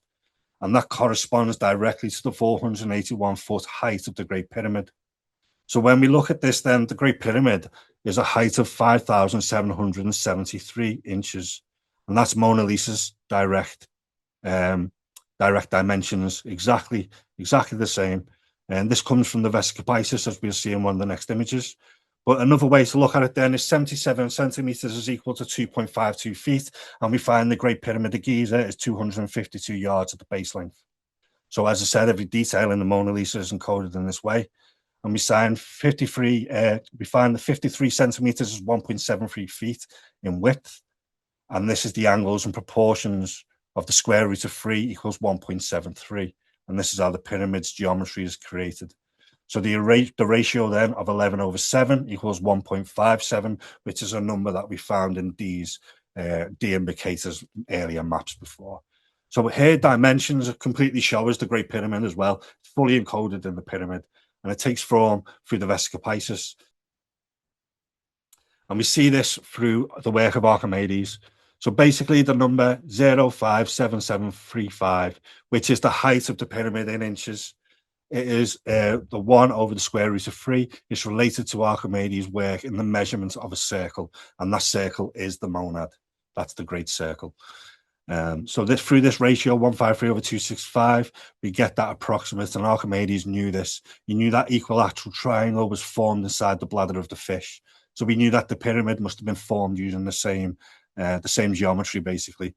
Now, I'm not the first to document this. Other people have documented this. I just happened to realize that it was completely relevant to the Mona Lisa, and that Leonardo da Vinci, as the great architect, had encoded this as their research. So I'm guessing that will be taking us back to the Platonic Academy and the Greeks, who are credited with a lot of this information.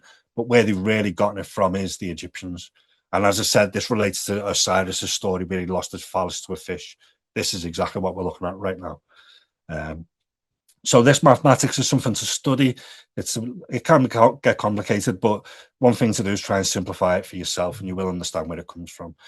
And we see this number. Now, this number in particular was given to us by John Dee. John Dee tells us in the Mona's Hieroglyphica, there's one number he gives us to pay attention to, and that's from the microscopic to the macroscopic, little and large. He tells us to pay attention to number 252. And this is why the Mona Lisa is 2.52 feet in height. The Great Pyramid has a base length of 252 yards. And then what we find is William Shakespeare, he's born on a day with 252 days of the year remaining. So then we relate this to Eratosthenes' measurements that he was taken from ancient Egypt. He measured his circumference of the earth using 252,000 stadia. And now the moon at apogee is also the furthest away from Earth, is 252,000 miles approximately. So when we start looking at this on the eclipse, the merging of Maui Lisa, we find that the eclipse cycle, or the semester of eclipse, takes place every 177 days or 25.2 weeks. It's the exact dimensions of the Mona Lisa. or Mawilisa, and it's the merging of Ra and Horus, the sun and the moon. And Dee told us to look for this number. He says that it is the primordial number. He says it's a language in itself, and that if we study it, it will come to us. So if you can focus on it, it will come in and you will find it. And that's exactly what I've done. So then I was thinking this must be taking form around this Da Vinci Code, so to speak, that was put out by Dan Brown. We can see that this is Theorem 17, and it's known as John Dee's magistral number. And he tells us in Theorem 17 to look for this number in particular, 252. So when I've been talking about all this, it all comes from the primordial waters, the chaotic, watery abyss. So then what this really is functioned around is hydrogen.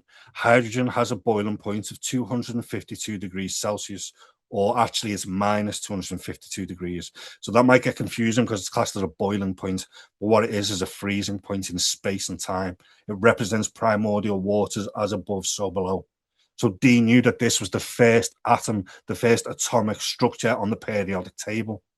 And we see this at the Sacred Lake in Karnak Temple, which is 252 yards or 252 feet, or maybe it is. I can't remember which one it is. But this is the Sacred Lake. It's the primordial waters. And that's why 252 is encoded into it, is because it's hydrogen, it's water. It's the primordial element, so to speak. So Dee was deeply into his periodic table, of course, or the elements, not periodic table as such, but the first elements. And the Egyptians were studying this. It was scientific. So if we go into the next one, we get to see how this played out in the Da Vinci Code. So Dan Brown then, he released the Da Vinci Code book on the 77th day of the year, March 18th. So this is also a date that leaves 288 days of the year remaining. The Mona Lisa weighs 288 ounces, or 18 pounds. So he knows Mona Lisa's code, and when he's released the Da Vinci Code book. But now his final book that he's just released is called The Secret of Secrets. And we can see on the front cover of Dan Brown's book that he uses the monad. The circle is right there. He's also used the element of air symbols and things like that. But what we can also find is Dan Brown released this book on September 9th, which is the 252nd day of the year. So, of course, we've got the Mona Lisa, 77 centimeters or 2.52 feet. And he's released these books on the 77th day and the 252nd day of the year. So he understands this encryption. And I think probably his name Brown is the giveaway. It's a Masonic name. It's a very Masonic name, is Brown. So he definitely understands this Da Vinci Code, so to speak, which is really an alchemical process or a hermetic process. It's scientific. So the greatest secrets are always hidden in the numbers. To the seed of consciousness. So this is where we started, and this is where we're going to return, because from that one source of consciousness, it divides into the two, and the two have to go back into the one. So that's what we're going to do to finish this creative process, finish this presentation. We're going to return to source. We see this taking place as the days of creation. Day one is the first circle, it's the monad. Day two is the vesica. Day three is our triquetra, the trinity. Then we get our day four, which is our square. It gives us our square four symbols. Day 5, day 6, day 7. 7 days of creation. And this is the seed of life. So this is the seed of consciousness taking form. And the more circles we add to this, we then create the flower of life, and we create the tree of life, and it expands. So this is the seed of consciousness that we're now returning to finish this presentation. So if we go into the next image. Seed of consciousness, we see the day 6 or the day 7, it gives us this atomic structure. And on the right hand side is the Masonic image or conception of the great architect of the universe. And you can see what the great architect is doing is putting his compass in the center of the circle, and he's creating the universe. He's giving it form. So he creates that first circle, which is essentially the monad. It's the first cell of creation. So this is also applied on a cellular level. So the one circle represents one cell, and through mitosis, this merges, or it divides into yin and yang, into 2, into 4, into 8, into 16. This is cellular division. So that's what the great architect does. This is a creative process, and it's always on that organic level of matter and the atomic structure of mankind. So that's where the atomic symbol comes in with Adam and Eve, or Atum, Paramanu, and so on and so forth. So Manu, the Paramanu I mentioned earlier, is the atom, and Manu is known as the progenitor of mankind in Hinduism. So it's the exact same story in every level. So, Della, is the day 7 back to the 1 again? Or Basically, yeah, it creates Okay. the 1 again. It creates that Okay. 1 symbol. Yeah, we've gone full circle, basically. And then this expands out into the flower of life, into 19 circles and so on and so forth. It's always a creative process, right? So this is why the Masons have the letter G at the center of their square and compass. It's geometry, it's God, it's Genesis. It's all those things represented by the letter G. So we go into the next image. We are getting there now towards the end, but I just wanted to show you these symbols. So the symbols of the universal mind, we've got the monad, and to the Chinese, this is known as the Wuji or Wuqi. In Egyptian cosmology, it was the Aten. To the Hindus, it's the Bindu. In Kabbalah, it's the Ein Sof. And to Walter Russell, it was the universal 1, the universal mind, the seed of consciousness. So the monad, the Wuji, the Aten, the universal 1, the Ein Sof, the Bindu, they all emanate down from this divine source. And eventually what they do is they emanate down and create physical matter. So the best way to see this is to look at it basically of emanating through the tree of life, and it's taking physical form, and it forms the platonic solids or the personalities. So on the first image we have the monad, the soul, and the universal mind, and at the very bottom it takes form into physical matter. Now Walter Russell understood this concept, but he put it across in a scientific way as the universal 1, the universal seed of consciousness. And again, we can see on that bottom left image, it comes down, it emanates down, and it creates matter. So this is what Walter Russell was basically doing, and apparently he was said to have put his work away for 1,000 years until humanity is ready to understand it. This is how we understand it on a different level. We understand it by applying it to the Wuji, to the Aten, to the Ein Sof. It's all the same. So now the universal 1, Walter Russell's cosmology, the one mind is the ultimate absolute reality. So this is absolute reality. It's motionless, changeless, indivisible source of all creation. It is the monad. It is the one mind. And we can see on the right-hand side image here, we have the one light, and now that divides into a generative electric and a radiative magnetic energy. So we have electricity and magnetism, or yin and yang, Adam and Eve. It's the exact same thing. So they come from the 1 and they have to return back to the source. When they create this reunion of sorts, they come back together as one universal mind. We start to see this from a different point of view. This is Aleister Crowley's point of view. It starts with the Kabbalistic 0 point. So Crowley knew it as well. He had Nuit and Hadith. So Hadith represents the point at the beginning of the circle. This is his monad. And Nuit represents the outer circumference of the circle. So we brought them together, and he said that every man and every woman is a star, because this is the cellular point. And what we do in this image, we've got Hadith as the square and Nuit as the circle. So that's shown in Da Vinci's Vitruvian Man. It's heaven and earth. And as I said at the very beginning in John Dee's research, that point at the very center of the circle represents physical matter, or the first landmass rising like the Benben stone. That's what it represents. So it comes from this Kabbalistic 0 point, or the Kabbalistic egg of creation. It's the cosmic egg.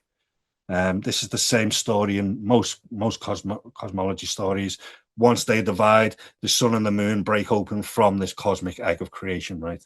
Or from the mother's great egg. So yeah, every man and every star. So Crowley give the exact same teachings to his Thelemites as well. So the monad then is the gonad. This is Genesis. This is human form. So this is because the ovaries and the testes are exactly the same. They just differentiate between XX and XY. So the monad has to divide into the dyad, which is a polarized force, yet they are complementary. And through this, then we see a multiplicity take place, and they have to divide down and emanate all the way down until they create the platonic solids of physical matter. So the monad is that divine source of consciousness. And we see this taking place with Genesis. It's the consciousness, it's the seed of creation, the sun, the light, the darkness, the waters above, the waters below, male and female. So in terms of the human body, it is the gonad. The monad is the gonad. It's the undifferentiated state. So essentially, before we divide into XX or XY, male and female, we are one undifferentiated state. We are basically bisexual in nature. And this is why they describe Adam and Eve as bisexual in the earlier books, the earlier texts of the Midrash. Pythagoreans regarded the monad as the first principle of existence, the symbol of divinity, the first being and the totality of all beings. From the monad came the dyad, followed by numbers, points, lines, dimensions, and physical bodies. And this is one of the first things we spoke about in this presentation. So this is why I'm coming to the end of the presentation with this now, is because we're going back to the beginning, just like Ozzy did with his concerts. We're taking it all back to the beginning again. And we're taking it back through that creative process and going, we're going to burn this down into black matter. So next time we go through this creative process, we're ready to go again. So this is alchemy. We use magic on a physical level. Place this with the Chinese cosmology because it's a good way of looking at it. So we have the Wu Ji breaks off into the Tai Chi or Tai Chi, stillness and motion, sun and moon. You know, this is all how it's done with Tai Chi through the practice of Tai Chi. So what they do, they break down into the trigrams or the Trinity. And we can see this emanating down. It starts with the one universal mind, which is the eclipse or that black corona, the black coronal mass ejection. And it comes down into the Tai Chi of yin and yang or Adam and Eve. And then it goes into the triad or the Trinity, the Holy Trinity of the Godhead. And then this emanates further down and it creates the hexagrams in Chinese cosmology. And these represent physical matter. This is the Platonic solids. So it's no different from the Platonic conception. It's all the same. It's told the same way in the Bible. It's told the same way by Crowley. It's told the same way by the Chinese, Pythagoreans. It's all the same, which tells us that we are all one. It doesn't matter if these religions have been created to divide us. We are all one source. So if we go into the next image. Darling, just before we do, is that called the black sun? This one here. Yeah, basically it is the black. Yeah, that is the black sun. A lot of people compare that to Saturn, but the black sun is actually based on the eclipse. It always has been. It's the occultation of the moon. So, yeah, it is the black sun. That's exactly what it is. They use this a lot. Obviously, it was used by the Nazis and that as well through the wars. They worship the black sun, but it's because they understood the balance of what it is. So just to finish then, from heaven to earth, we start bringing this down from the Ein Sof, and you asked about this earlier. So the Ein Sof sits above with the circled dot, and then we have the line segment, which then reaches down to Ketha in the crown. And this basically radiates or emanates all the way down into the stone or the square, the cube at the bottom, which represents earth and Malkuth. And this is how it's become a manifest through the tree of life. And again, this is all the same. Everything is always from heaven to earth, bringing it in, acting as a conduit for this divine source of divine light, this energy, and being able to manifest it and work with it in your own world and create your own destiny, basically. Become the master of reality, so to speak. And that's how we do it. So we go into the last image then. Return to source. That's exactly how we do it. And this is what Da Vinci's really taught me, is to be able to go through this creative process and start with the source and be able to return it back to this point of origin, this genesis point. So then we go into the final image. This is a quote I like to end everything on. So develop a complete mind, study the science of art, study the art of science, develop your senses, especially learn how to see and realize that everything connects to everything else. And it really does, as I hope this presentation has demonstrated throughout. So hopefully you have enjoyed that talk. This is the final slide. Oh, I know it's been a long time. It's been a long presentation. But it's incredibly valuable information that you're sharing with us here, my darling. I mean, there's a lot of foundation and there's a lot you had to go through. So that's why it's so long, because it is creation. I mean, you've just developed creation in less than 2.5 hours. So, like, you know what I mean? You've explained it to us, so it's amazing. Yeah. It is very complicated. I mean, this is still only, we're scratching the surface really of what this is. I mean, I'm sure there's people who will watch this who have got really bright minds who could add so many different layers on top of this information of stuff I don't know myself, So, yeah, it's very complicated. And it does take a long time to be able to go through it, but I think it is worth it in the end to understand it and be able to see through that veil and know what this all means. I think it is priceless. When you say at the end of the day, I mean, just in terms of practical application, is this, I want to say, like a framework, and that you can plug things in, like you wait for the particular day that's 258 days away, because if you want your manifestation to work, you wait. Like, how do you, or is it just the way it is, and some people are lucky, like, or like, how, yeah, what is the practical application It's aspect? quite a good question because I've actually used it for this talk. So you asked me what date I wanted to speak with you, and I chose Yes. this date. So the reason Okay. I chose this date is because it leaves 148 years, 148 days of the year remaining, and that is the number of Christ in Greek gematria. So it's one Wow. of the numbers I use in my own creative processes. That's why I've chose this date. So I do work like that. Yeah, absolutely. Okay. I kind of manifest things. So as I said, with 252, if you want to put something into the process, start planning ahead of time. Do it for 252 days in advance. You know, you can apply this in all different ways. Um, Even building construction, you can if you're building something in your garden, use these dimensions. You know, use them. Yes. It's what these practitioners do. So yeah, you most definitely can apply this on a physical level. You can use it, and I do. I use it to improve my life. One thing that we were trying to do was move into the countryside. We're in Yorkshire now. We managed to make it happen, and we got the keys to our house on the 148th day of the year. So this is why it happened. We manifest it, and that 148th day of the year is the one day of the year when the sun directly lines above the Kaaba in Mecca. So you know, Amazing, we Dave. use it in this way all the time. This is how we Yeah. do things. It's how we work, and learning it. I mean, I'm only at the beginning stages of being able to use this information. I'm just trying my best with it. You know, I'm trying to share what So, other darling, people they're might be able to doing use. it on us as well. I mean, obviously, Oh yeah, by 9/11 and all of these events that you're looking at here. So, what is the antidote? Noticing it, or like if we know, like for example, you can probably predict that an event would happen on a certain day, knowing this yeah, information, right? yeah. So, how do we work, combat it per se, or protect ourselves from it per se, or reduce their influence in The their best way to design? do it is to stop manifesting their reality for them. Okay. And that's exactly what we're doing, you know. Okay. Protecting our mind. We've got to fortify the mind, basically. Yes. This is what the whole point of the New Jerusalem is. It's building walls in the mind and fortifying it, not allowing that information in to Yes. structure your reality. You Yes. know, otherwise we will manifest it for them. And we are responsible for it. As I've spoken about many times in this presentation, we are responsible and we've got to take responsibility. So that's how we start to see it.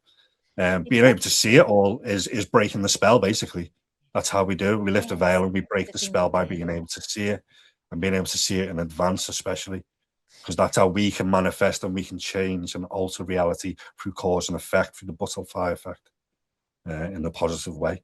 So It yeah, gives a there's ways whole new around it. approach to doom scrolling, doesn't it? Like doom Oh, scrolling is, absolutely. yeah, like I mean, it's like scrolling to fill your brain with the crap that they want you to manifest is what doom scrolling is. Yeah, yeah, yeah. There's ways of doing it. There's ways of working with it. Definitely. Yeah. Yeah. And that whole thing about the shifting of the parallels and the shifting of the pole and the holding of power, and it literally explains the geopolitics of what we're seeing going on in real time right now. Yeah, yeah, yeah. That's exactly where we're at. We are seeing it all shift now, and so, you know, so it's a world stage event kind of thing. But Trump is after Greenland. He wants to move. He wants to shift things over, and he'll take over the world if he could. You know. But look, But, what I guess what I'm trying to say is like I look at exactly what you're saying about Trump, for example, and how he's a master mage. And yes, even before I met you, there was talk on the boards about he is this master mage, and this whole drive towards the unity, the one world. Are there versions of that are actually good, or is it all bad? Like, are there magicians trying to manifest a future for us that is not in our best service? And that's what we're seeing. That's what we're seeing in this 9/11. That's what we're seeing in all of these kinds of things. absolutely, I believe that to be the case. Yeah, and I think, like I said, I've spoken a little bit about it before with Crowley's Moonchild book, and he talks about the forces of good and evil doing battle for this magical child. Yes. Um, you know, it's a polarity. There's a polarity. There's got to be good people in the world. There's got to be good magicians working. I mean, we're good people trying to do good work. You know, so there's got to be good people trying to do good in the world, and it's trying to be counteracted by bad people. It's chaos and order, right? It's polarized forces. So it's the So there's the nature of duality, is what you're saying, is that when yeah, we yeah, come it's dual here. matter, isn't it? This is what it is. It's dual matter. Um, and there is a oneness where you can come together and we can manifest that one world in a different way that's not manipulated and not controlled. And it is from the heart space, it's from love. That's the only way to do it. A lot of people say about the Beatles, where I'm from, Liverpool, and they talk about how they were also very esoteric or manipulated in ways. But one thing John Lennon said is imagine. Yeah. So this is where we're at. We've got to imagine. We've got to imagine a better life. And all you need is love. All You need is love. love. Exactly. Yeah. This is it. It's all there. We're told it, So this is how we bring it in. But we've got to come together. We've got to learn to come together. Right now, we're in a place where egos are still clashing. People are arguing amongst themselves and too busy to see the division. So we've got to come together as one eventually. It will happen. It's just whether it'll be under our own manifestation or whether it's completely manipulated is going to be what it comes down to. Look, I mean, it's amazing how much power that they have. I mean, when you actually see the scope of the meddling that is evident in your presentation, I'm sure that you're scratching the eye, just the top of it, right? Like it just. Oh yeah, yeah. It's if it's so obvious there, they must be doing it at every moment of every day. These little tweaks when they can have the opportunity based on the numbers, right? And yeah, it's it can be kind of overwhelming to consider it, but like as you said, darling, like one of the things that Vader and I, not Vader, that Shauna and I talk about quite often is that once you can see it, once you see it, it loses power on you, right? yeah. So this is what you're doing is lifting the veil, and so Yeah. it is one incredible magical act of a panacea against this is what you're doing. So this is why I'm so blessed to know you. Yeah, well, I think we can't. There's nothing we can do with physical actions. We can use our words though to fight back in a spiritual manner, and that's the only way I knew. If in 2020 that was my way of fighting back, is what I'm doing now. It's my way of fighting back. It's my way of trying to protect my daughter, which is the fundamental part of what I do this for, is to protect my child. Because I knew what was coming. I could see what was coming, what was being brought into the world. So the war isn't taking place on this physical level, it's taking place in the spiritual realm. And that's where my mind is at, kind of thing, fighting this in my way. I'm just doing my little part. But darling, I can't agree with you more. I really think it's at a different level that we need to be engaging with this. And like we were just saying before, if you open your mind to the propaganda, you're going to be an unwitting agent in its creation. So if you just know that and are like, I'm not buying into the fear, the panic, the stories, the narratives, the doom scrolling, the manipulations, the Kardashians, all of the Trump, all of this stuff, your ability to be, yes, it will, Jay, darling. I'm going to probably do it tomorrow just because I'm tired, but I will upload it. Yes. But it's once we know that what goes in comes out. It's an eternal process of creation, and we can also just, I guess, look for these numbers, look for these dates, and have the juice pulled out of their magic, because it's not a surprise. Like one of the things is like when you said Princess Diana, or these things that they extract our energy from us, it's a lot of that has to do with surprise. So if we know, okay, this date looks like it might be a prime date for them to try to do some extraction, just we're not playing along. Exactly. Yeah. I mean, like I said, it's hard when you see these events because we're only human beings, so we're going to feel for other people who are in pain and suffering. But it's trying to keep it for yourself. Don't give it away. It's your energy. It's your energy to use and to be able to use to manifest. Using true will, William Shakespeare, so on and so forth. So, yeah, it's about protecting yourself. Always protect your heart, protect your mind, fortify the walls around you. Keep it. Absolutely magnificent. I have a million questions that are brewing, so I would love to do a part 2 with you. To kind of we just can sort take out a some little time. bit once I get process it more. But I just want to say thank you so much. No, thank you for having me. It's been an honor to be speaking with you today and being able to serve people in this way. And so thank you so no, much. thank you very much. Thank you, and thank you everyone who's joined us today. I was Thank you for going to say watching. Phoenix Lots of and love. Wendy Thank and you. Jay and everybody. So thank you guys for egging us on and giving us love and looking at our lovely comments and things like that. So thank you all so very much. Yeah. And we will do this again, my darling. Thank you. You take Well care, and I'll done. speak to you soon. This amazing conversation is part of the Living Inquiry, a symposium designed to celebrate the new double feature by Chance Gardner, How Do We Know What Is Real? If you would like to join in live with these conversations, or if you would like to see the new films, please visit our website at magicalegypt.com or follow the link below.